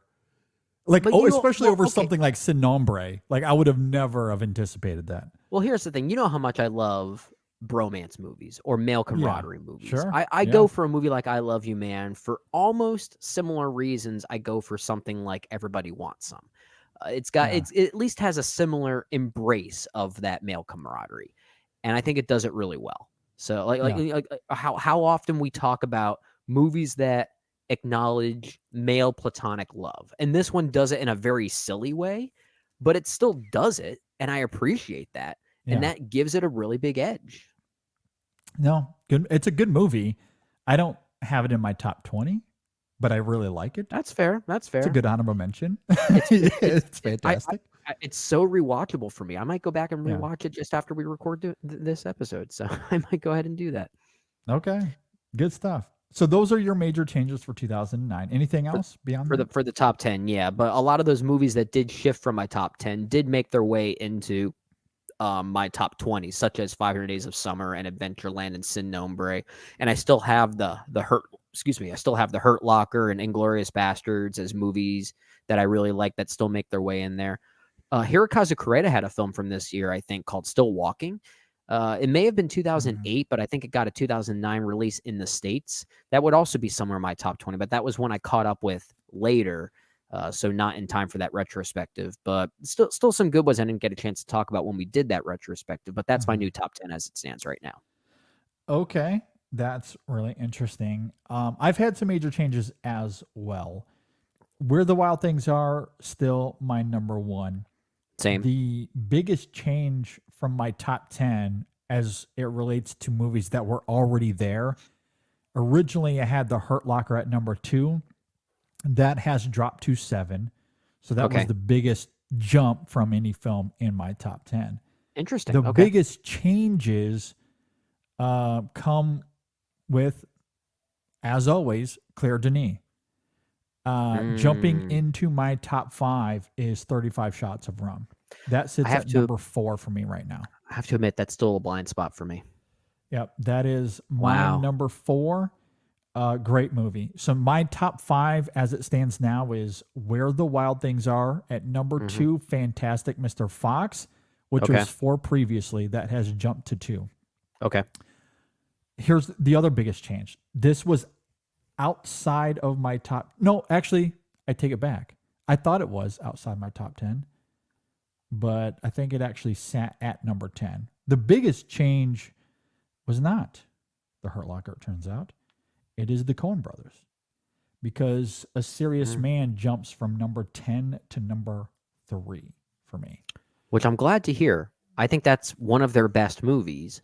And, we've talked about the Coen brothers quite a bit over the course of this entire exercise. We just got done talking about it for Oh Brother, Where Art Thou when we did our 2000 retrospective. Yeah. So perhaps them being top of mind, gave A Serious Man an edge for you, just given the fact that their filmography was so interesting. That could be it. And I think when we did that, A Serious Man, it was so different than what I had expected. And it feels distinctive among the Coen's filmography that I needed to wrestle with it more. And Just- by the time we got to that retrospective, I don't think I'd really had enough time to do that. Just- but just it's consider- been 9 years. So Just consider this 3-film punch for the Coen brothers. No Country for Old Men, followed by Burn After Reading, followed by A Serious Man. yeah. What the heck? Yeah. Crazy turn. It's just, that's the Coens for you. That's why we love them. Yeah. But I love A Serious Man. I've really come around on that film. It now sits at my number 3. So Where the Wild Things Are, Fantastic Mr. Fox, A Serious Man, 35 Shots of Rum. And then at number 5 is Up, Okay. which was number 3 previously. So just drops a few spots. And then at number 6 for me, I have Inglourious Bastards, 7 The Hurt Locker, 8 Sin Nombre, 9 Moon. That stays the same. Okay. And now jumping into my 10 is An Education, a film that I absolutely adore. Okay. That's at number 10. Yeah, I it's a pretty also good movie. caught up with The Beaches of Agnes. I love it. It sits at number 11. Okay. But again, I just caught up with that, which is what makes this exercise fascinating because I don't know, another few months from now, this list could change again because I just saw that film and I've only had a few days to wrestle with it. I love it. It's really great. It's one of my favorite documentaries. I know you had it for your best documentary of the year. Yeah. It's really great. So, I mean, you can consider it a 10B, if you will, but yeah, fantastic there. And then as far as my 11 through 20, a lot of the films are more or less the same. There are a few that had to drop out, of course, because I've added a few here. Aside from 35 Shots of Rum and The Beaches of Agnes, another addition to my top 20 here is Michael Haneke, The White Ribbon, jumps to number 15 for me. Oh, okay. Okay. Yeah, I have that in my top 20 as well. So that's where I land there. The film that maybe hurt the most that dropped out was The Road. I love The Road a lot. It now Yeah, I sits like at number that too. 13. Yeah. That's just such a personal film to me. I adore it, but the quality of these other films, I couldn't ignore. Okay, so with that, let's move on to 2008. Any changes from that year you want to highlight here? Yeah, quite a few changes here for the year 2008. And I think looking at the totality of my updated list for 2008 may have also been. I like all these films, but it's not one of the years I go to as, oh, this is a great year for film. It doesn't quite hold the same candle as some of these others that we'll get to, the one that we're going to get to after 2008, especially. But certainly one of the biggest changes for me was just the top 4 or even top 5, because I had The Wrestler, Synecdoche, New York, and Wall-E as my top 3. Wall-E now moves to my number 1. Synecdoche, New York now moves to my number 2. The Wrestler moves to my number 4. And at number 3 right now for me, JD, Forgetting Sarah Marshall. Here we go again. Here we go again. I give that's a perfect movie of its kind. An absolutely perfect movie. It is great. No, I do love it. Yeah. Yeah. Let the Right One In still sits at my number 5. My number 6 right now is a movie that didn't even crack my top 20 at the time, and that's The Curious Case of Benjamin Button, which I like quite a bit more than you, I think. Yeah. Yeah, it's not on my list. Yeah, but a lot of these other films are still pretty solid here. Like I still have Hunger, I still have In Bruges, I still have Wendy and Lucy. But instead of The Dark Knight, I actually put Iron Man rounding out my top 10 for 2008 that's fair. with The Dark Knight at number 11. So they kind of straddle like it's almost like a 10A and 10B kind of thing from a superhero standpoint. Yeah. But I do give the slight edge to Iron Man, just given I like when superhero movies are fun like that. It's just like it's a thing I gravitate towards that I miss. That I wish that the MCU would get back to doing well. I mean, they're fun. They're still going for that same formula, but there was a tangibility and an earnestness to that first Iron Man that I certainly miss. So that means movies like 4 months, 3 weeks, and 2 days, and I've Loved You So Long just dropped out of my initial top 10 that now sit in my top 20. So those were the biggest changes there for me. Okay, 2008 is probably the year that had the least amount of changes for me. Okay. The big one being Synecdoche, New York, jumps from 3 to 1. That is now my favorite film of 2008. Wendy and Lucy, which was my number one, is now number two. Wally, Okay.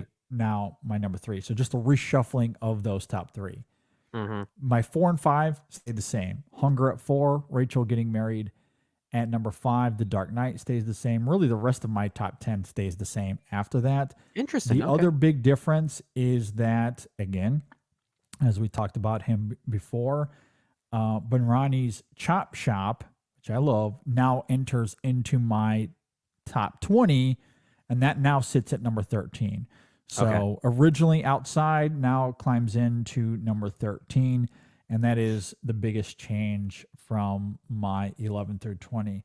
Outside of that, and I really wrestled with this quite a bit because I was thinking about movies like Iron Man. I recently caught up with Speed Racer as well and came around on that film. Another resurgence. And- I should have had that as a reevaluation. Dang it, I missed that one. That's a big one. That's a huge That's one. another big one. Yeah. Oh, I'm kicking Huge myself one. for that. Yeah. How did we forget that one? Damn. But Speed Racer entering the mix there as well. But I struggled to figure out a film to let go. Like, as much as I love Iron Man, as much as I love Speed Racer and some of these others that could find their way into my 20, I couldn't figure out a film to get rid of. Even my 19 Sure. and 20, I stood pretty firm on. Like, I love those movies. And so I couldn't really, like, Yeah.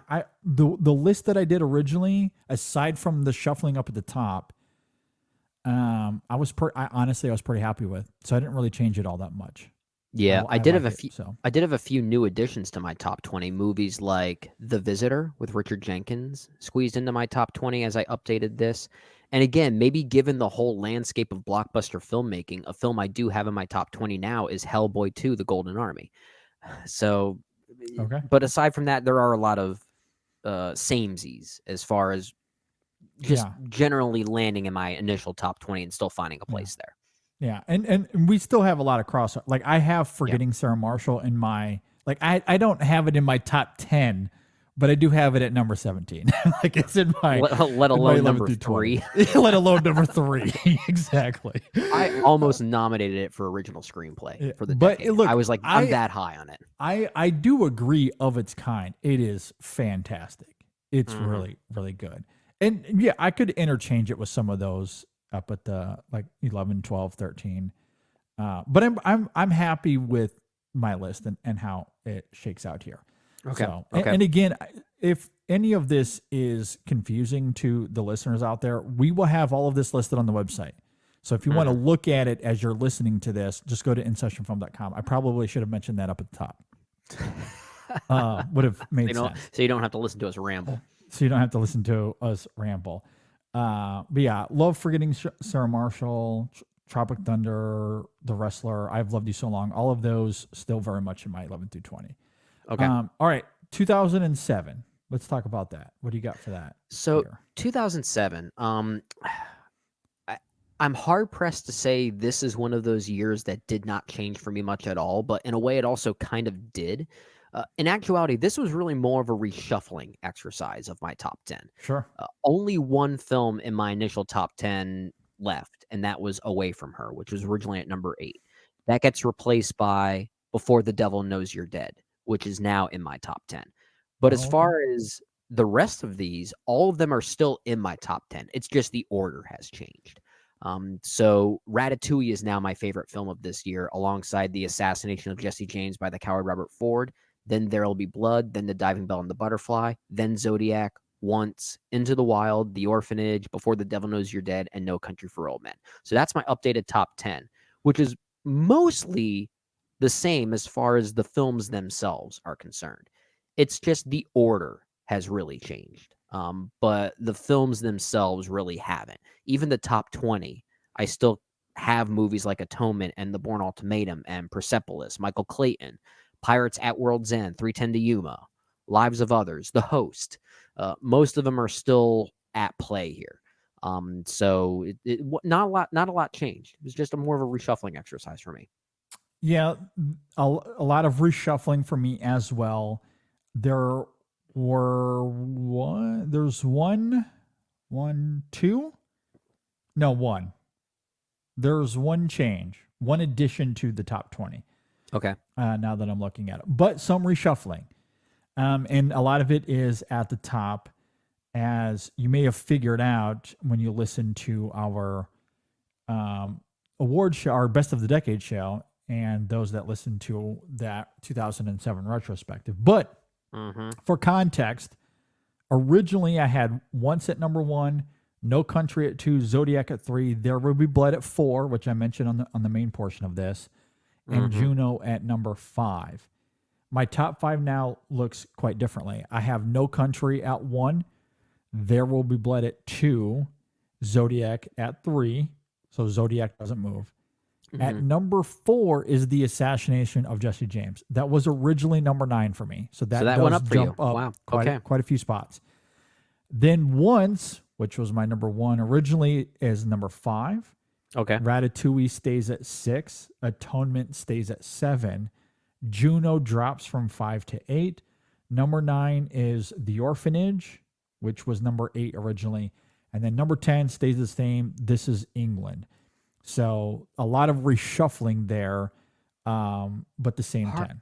Hard to believe you've got 4 of the 5 nominees for Best Picture in your top 10, and the one you don't have, Michael Clayton, is still a very good movie. It is very good. Yeah. Yeah. It's just outside of my my 20. It's Okay. probably my 21. But that's because 2007 is just a stupid year. Like, it's just ridiculous. It's mean. It's mean. It's crazy. It's I mean, a 'cause- giant bully of the year. Yeah. I mean, my 11 through 15, and like if those came out in 2009 or 8, they probably cracked the 10. You know what? Yeah. So like, Yeah. you know, it just depends on the year. The biggest changes in my 11 through 20 is Before the Devil Knows You're Dead, which was outside previously. That is now at number 18 for me. Okay. So that jumps in there. The rest of it is more or less the same. Yeah, just that one change. So it was the top 10. A lot of reshuffling in the top 10 was kind of the big change for me with 2007. Yeah. Same here. Okay. 2006. What do we have? 2006. 2006.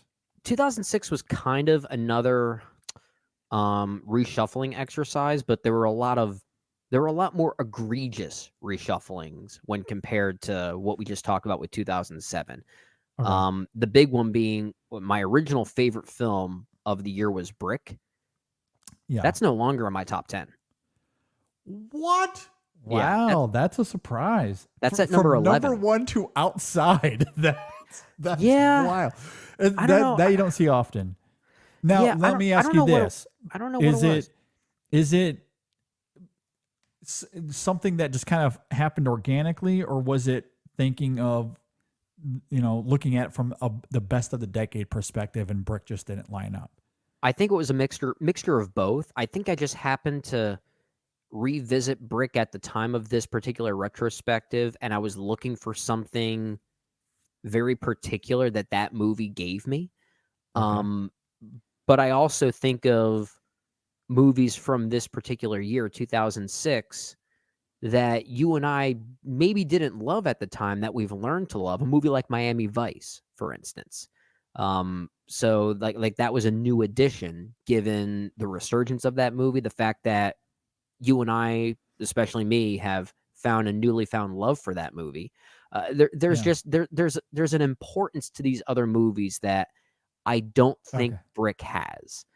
And Interesting. that's, and I still really like the movie, don't get me wrong, but it's hard to put it above movies like Children of Men, which is my new favorite film of this Okay. year. And my number let me guess. yeah. At number 4 is Tristram Shandy, A Cock and Bull Story. You wish. Because those are the kind of surprises you've brought to this episode. Well, let me say this. Is this a surprise to say that my number 2 is now Miami Vice? No. Okay, No, okay. All right. Well, it is. It is.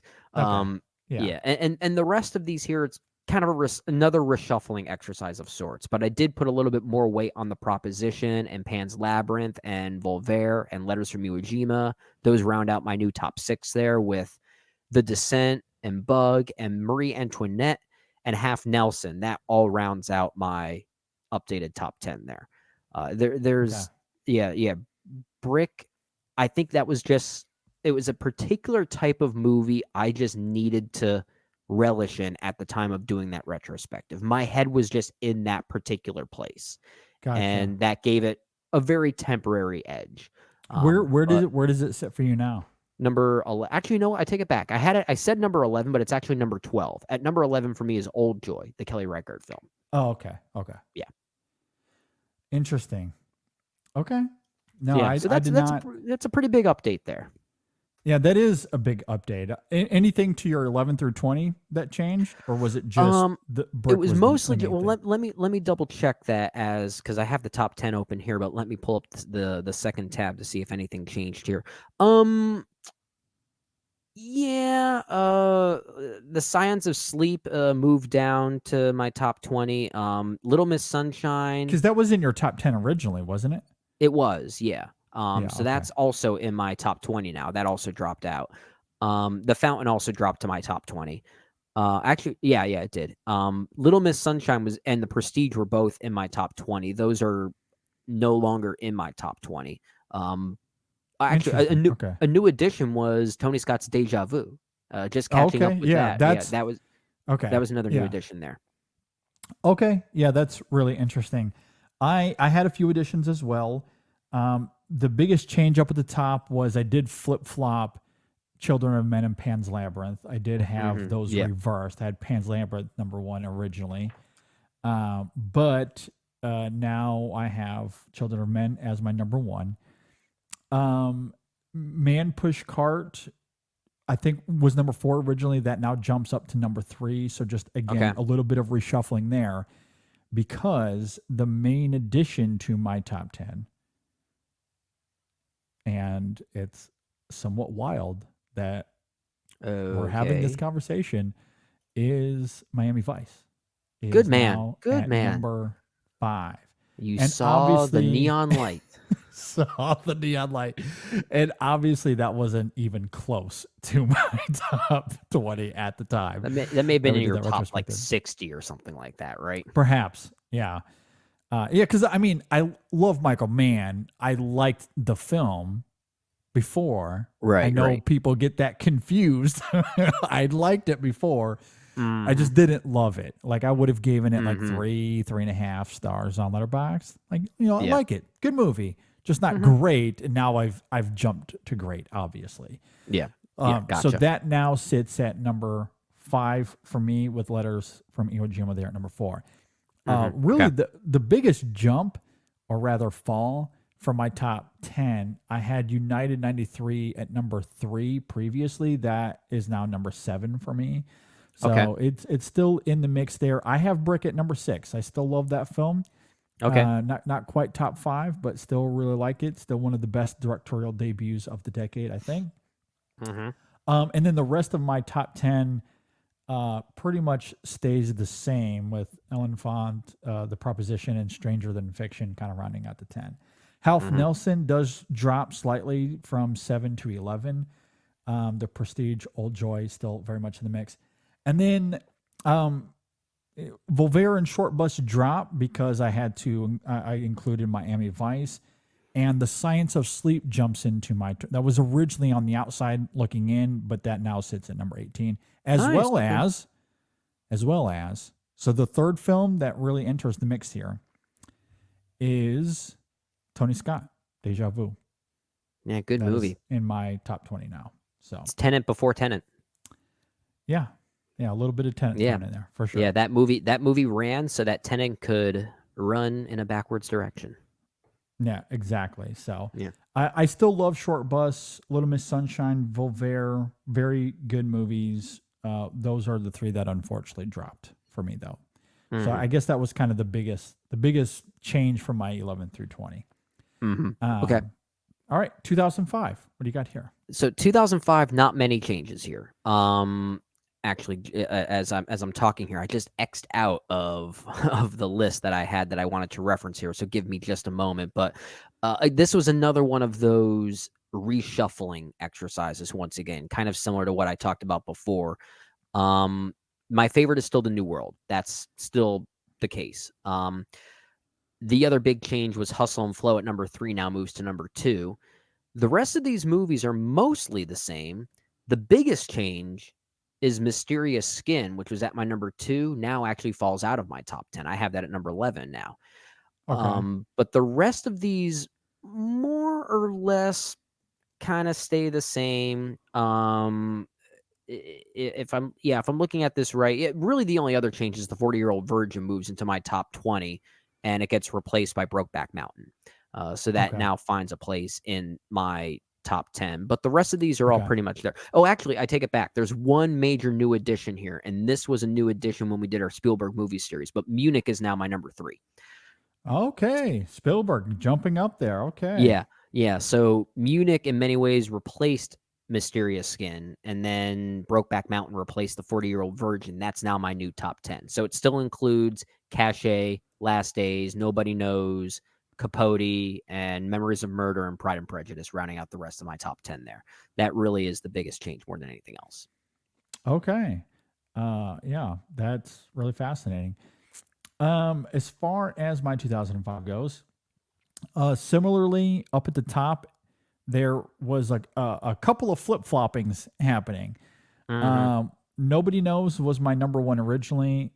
That is now number 2, where The New World was number 2. That's now number 1. Yeah. I had that in my top 10 for best of the decade. We talked about that on the main portion of this. And then Old Boy stays at 3, but similarly at 4 and 5, those flip flopped. Okay. So Me, You, and Everyone We Know, that is now 5. That was 4 originally. And then number 4 is Hustle and Flow. So those just flip flopped. Same top 5. Cache sits at number 6. All right. Here's where things get interesting. My number 7 is a new film. Okay. And I don't even think we talked about this before. Unless it was on your list, I can't really remember if it was or not. But I'm going to the world of Wong Kar-wai once again. 2046. That enters my top 10. That's in. Oh, dang. I forgot about this one. I may have to make an off-the-cuff change here now that I'm talking out loud. Yeah. I wasn't and it's interesting. This is where I felt inspired. I don't agree with IndieWire because I In the Mood for Love is my number 2 of the decade. I will stick to that. They had it flip-flopped. They had 2046 higher. But I wanted to give that one another shot. And that was a film that wasn't even in my top 20 originally at all. I don't even know why. I couldn't begin to explain that. Yeah. Okay. So that I'm is putting my it number 7 right now. I'm putting it in my updated top 10. I'm kicking out Pride and Prejudice, and Brokeback Mountain now sits at number 10. I'm going to put 2046 at number 9. Okay. Interesting. Well, I did not anticipate that happening, but that was fun. I just admittedly, like, I have to admit defeat on that. I blanked on that. That's one. okay. No, I did. I mean, yeah, totally understand that. So 2046 now is at number 7 for me. Capote and Grizzly Man, they all drop down 1. Junebug goes from 9 to 10. And Okay. The Squid and the Whale, which I had at 10 originally, now sits to 11. So, and a lot of my 11 through 20 is still more or less the same, except now they drop down 1 because of the inclusion of 2046. However, Memories of Murder jumped up a few slots to 14. That was a little lower on the list originally. Gotcha. But the rest of these more or less are the same. Okay. Yeah. So that's my 2005. The biggest change was the flip-flopping up at the top in 2046, the inclusion of that. Yeah, and the biggest change being your your lesson to me that don't forget movies. Don't forget movies. And this is why, like, because in the main portion of this, there was a brief moment where we had talked about 2005 being a lesser year overall of the decade, and that could be true. I don't think it has the depth as the best years of this decade. But what was interesting, a revelation for me doing this exercise, when I was going beyond my top 20, especially, I felt like those top 6 and maybe even top 7 easily compete with the top ends of all of these other lists for me. Like I thought there was some incredible depth there, you know, because I found myself like Old Boy, Hustle and Flow, Me, You, and Everyone We Know, Cachet, 2046. Like those were easily competing with films that sit in similar slots on for these other years. Yeah. And I was like, okay, well, the top end of 2005 might be actually a little underrated. You know, the year on the whole is still lesser, but that top end I think is pretty good, really good actually. It is. So, It is. You could say that about all of these years, but yeah, the depth is not quite as there. Yeah, when the compared to some overall of these depth, others. I agree, Yeah, isn't quite there. Like the year we're about to talk about, 2004, the depth is there. Is there? All right. Yeah. And well, speaking of any major changes for you for 2004? Quite a bit, actually.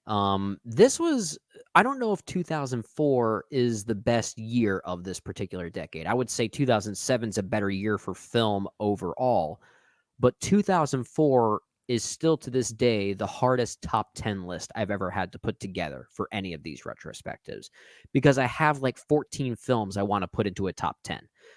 So when I say movies like The Life Aquatic with Steve Zissou and Badass are no longer in my top 10, I feel like they're still honorary in my top 10 because like Honorary top 10. yeah, like because No, I get that. The spirit of it. Yeah. yeah. Well, there were some major changes here, primarily because of our like reevaluation of something like M. Night Shyamalan's The Village, which now sits at my new number 11. Okay.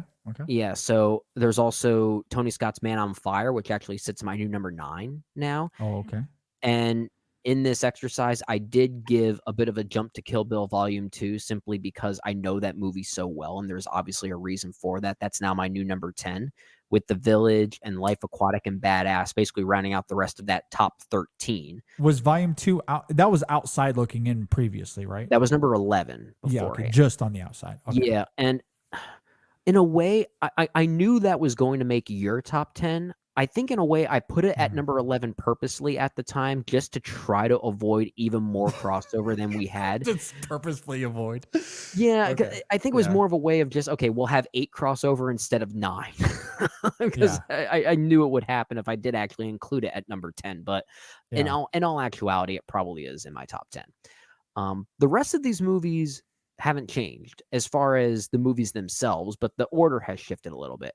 Before Sunset, Spider-Man 2, and Hero are still my top 3. Just that's the order right now, as opposed to Hero, Before Sunset, and Spider-Man 2, with Eternal Sunshine of the Spotless Mind, $1 Million Baby, Harry Potter and the Prisoner of Azkaban, The Incredibles, and Ocean's 12 still rounding out their respective spots in my top 10 there. Okay. Yeah, some reshuffling for me as well. There is one major change I'll get to. Up at the top, though, Before Sunset, Eternal, that all stays the same. I did end up flip-flopping Hero and Spider-Man 2, although those films are interchangeable. I honestly don't care what order you put them in. I love them both equally. I think part of it is I was looking at Hero, again, in the context of best of the decade, because I had the lake sequence as one of my best scenes of the decade. I had the score nominated for score of the decade. So I ended up giving that the edge in terms of the ranking. That's ultimately why I flopped them. And so Hero ended up in my top 20 of movies of the decade, as we talked about yesterday. So I think it was at number 18. But Spider-Man wasn't that far behind. It was just a few spots behind. Gotcha. So I love Spider-Man 2, both top 5. Rounding out my top 5 now, though, is The Village. That was all the way on the outside. To hear. What a movie. All the way on the outside, now what into my movie. 5. Yeah. Jumping a few spots to number 6, Harry Potter and the Prisoner of Azkaban.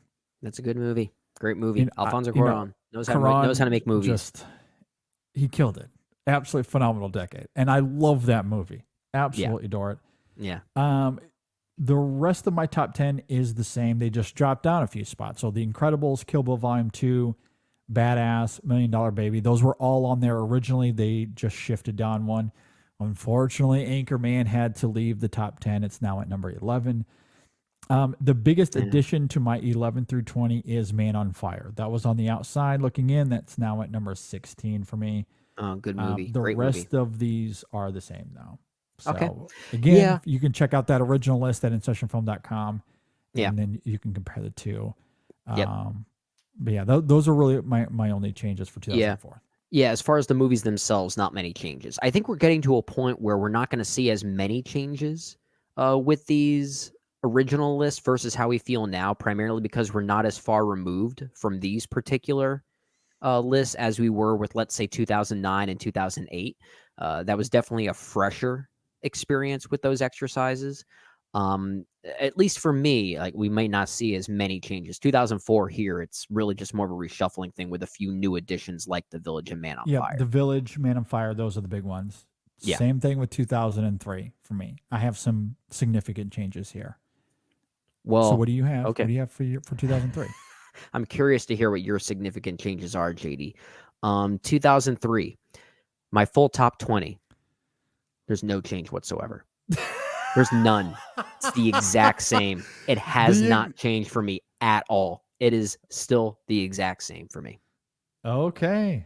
That's exciting. Nothing to talk about with Brendan. Nothing to talk about. He so nailed it the first time around. I apparently nailed it the first time. Big Fish, Lost in Translation, Mystic River, The Triplets of Bellevue, American Splendor, Millennium Actress, Curse of the Black Pearl, Return of the King, Shattered Glass, Master and Commander. That's my top 10 in that order. That's what it was. It's still that.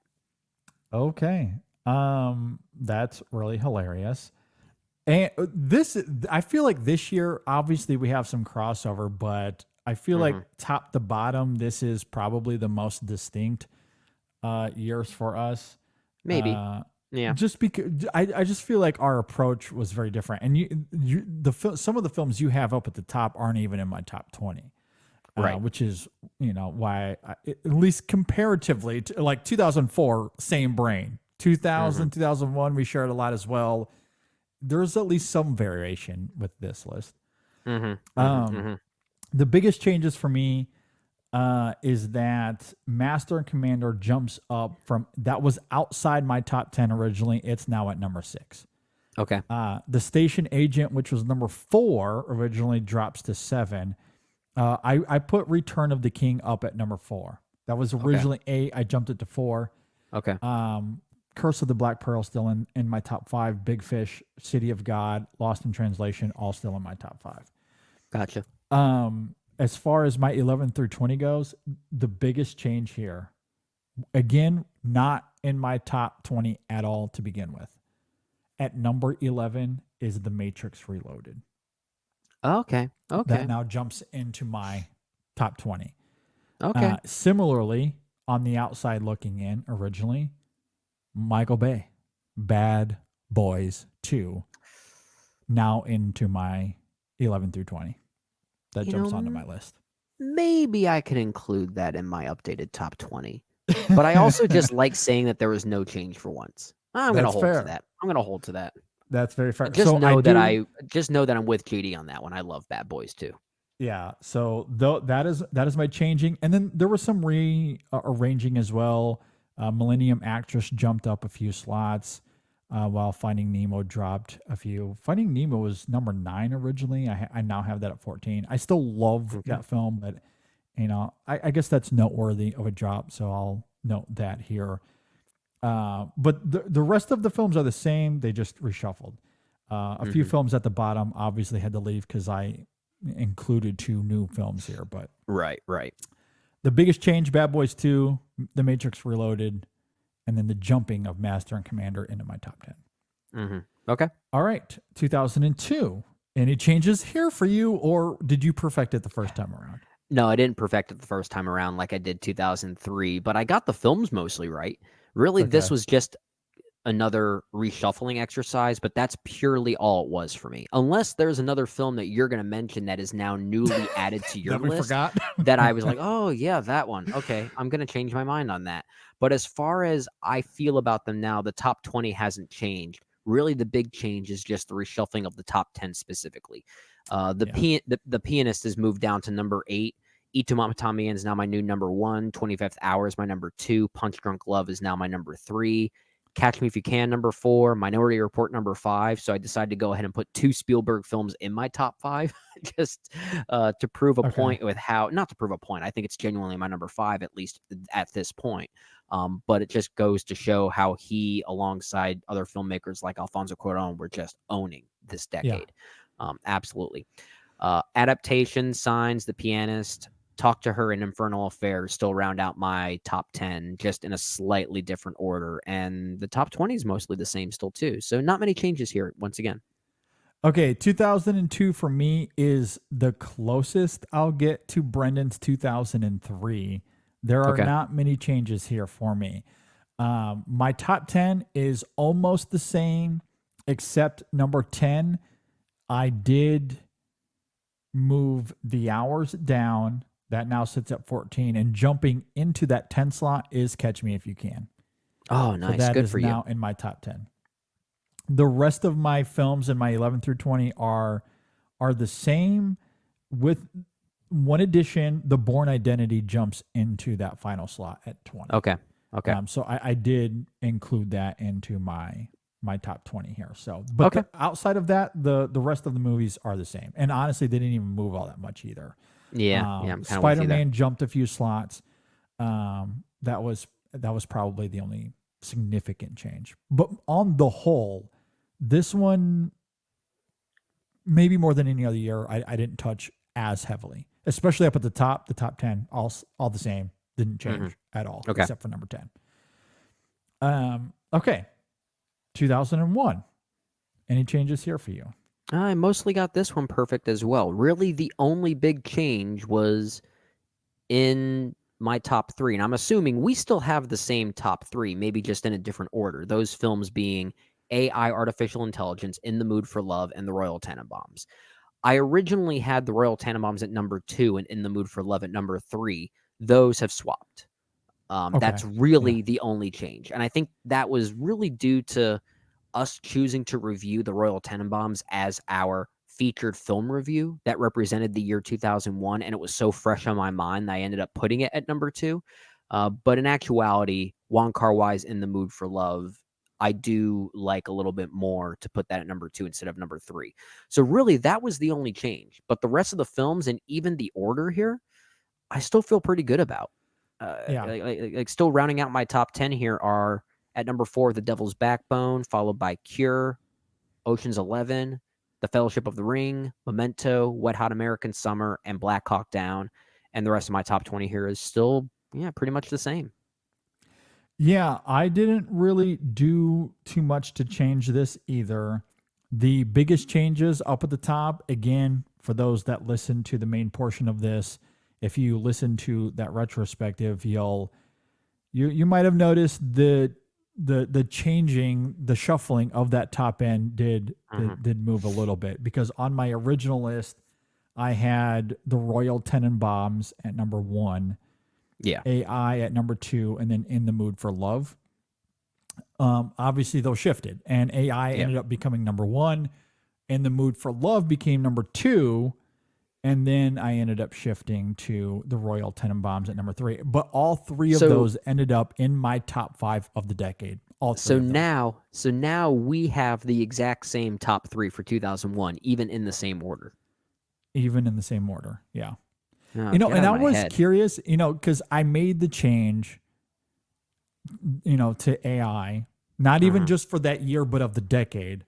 Yeah. And then I could not escape In the Mood for Love. Like, I kept thinking about Wong Kar-wai. I kept analyzing its imagery and the performances and the score, and I just couldn't escape it. I mean, that movie just suffocates you. That just suffocates you. It's such intoxicating. A vibe. It's so fantastic. I can still make the case that The Royal Tenenbaums is subjectively my favorite film of the bunch still, but I Okay. would order them if I'm ranking this as far as best of the decade or best of the year, which is the context in which we're talking now. Then Mhm. I would go AI in the Mood Royal. Though that would be my 3. Okay. And then Fellowship still right behind. Ocean's 11 still at 5 for me. My 6 through 10 is almost the same. I Mhm. did change number 10 again. 6, Okay. 7, 8, and 9, all the same. Mulholland Drive, Memento, Devil's Backbone, Amelie. Number 10, though, Black Hawk Down. I did make that change. I went ahead Oh, and good said for you. script. Good for you. Ridley Love that Scott, movie. man. Good stuff. So Moulin Rouge drops to 11. And then the rest of my list is more or less the same here. I didn't really do too much to change to that. Okay. I think Fat Girl moved up a few slots. I think that was about the only, like a slight reshuffling. Okay. That was it though. The rest of it is the same for me. Yep. That's how it was for me as well. Okay.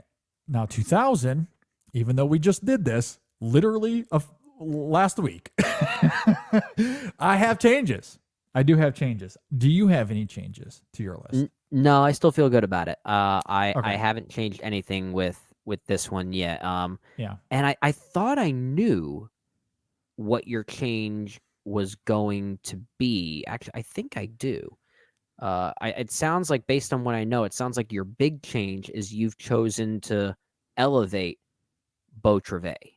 Yes. Yep.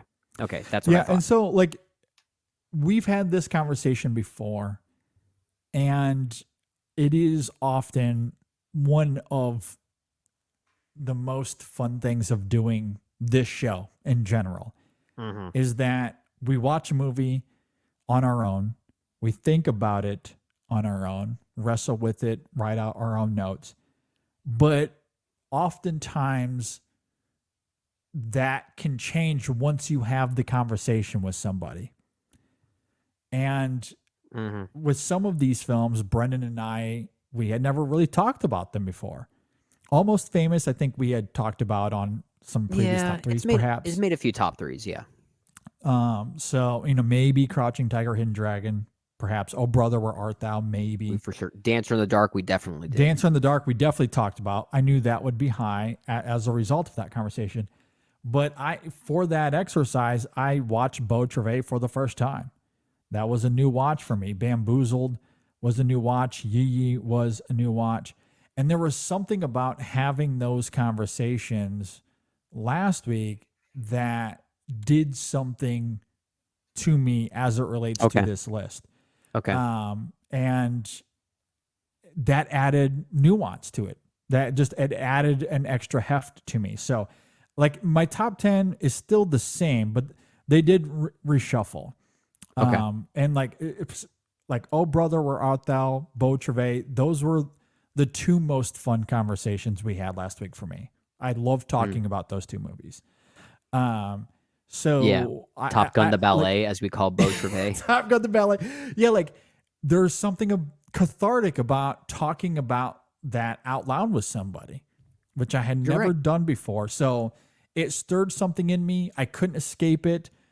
And so I went ahead and made the change. And so I was like, I can't live with this at my number 7 anymore. It's weighing on me too much. Gotcha. So I grappled with that list and put it in at number 2, A Brother. Now my number 3, Dancer in the Dark 4, Crouching Tiger, Hidden Dragon is now my 5. Bamboozled stays at 6. Yee Yee just drops 2 spots to 7. So still love that film. Only drops 2 spots. The rest of it is the same. And my 11 through 20, I did not touch. That's all still the same from last week. Yeah. So everything about this list for me hasn't changed, but I think it's because it's still fresh on my mind. But you make a great point that there are some movies that we may have seen for the first time in preparation for that 2000 retrospective that we're still processing. And Beau Trevet is certainly one of those movies. That's an example of one that will probably go up for me when we were to do this exercise, or if we were to do this exercise in a few years. And the same could also be said for Edward Yang's Yee Yee. I wouldn't be surprised if in maybe 3 years that ends up becoming my new number 1 above Almost Famous. I'm not really sure. I actually had it in my top 20 for the decade, as you might remember. So that's a possibility that could happen. So even though I'm saying no change, Of course, that comes with a big asterisk right now because it very absolutely. much could. Yeah. And I feel the same about Bo Travaglia. I could see myself putting that at number 1 in the years to come. Gotcha. Okay. Yeah, and I loved it. So that ended up cracking my 20. And that was also part of it. It was the conversation that we had. Then I'm also trying to contemplate my 20 for best of the decade, and something just not sit right having some of these others that I had technically ranked it higher on these other lists above it. I'm just like, it doesn't feel right to me. And so I was like, I like this, like it's so great. I'm still processing the film, but like those images, like the poetry of it, the pageantry of it, I just love. And I'm a clear Denise Schill, apparently. You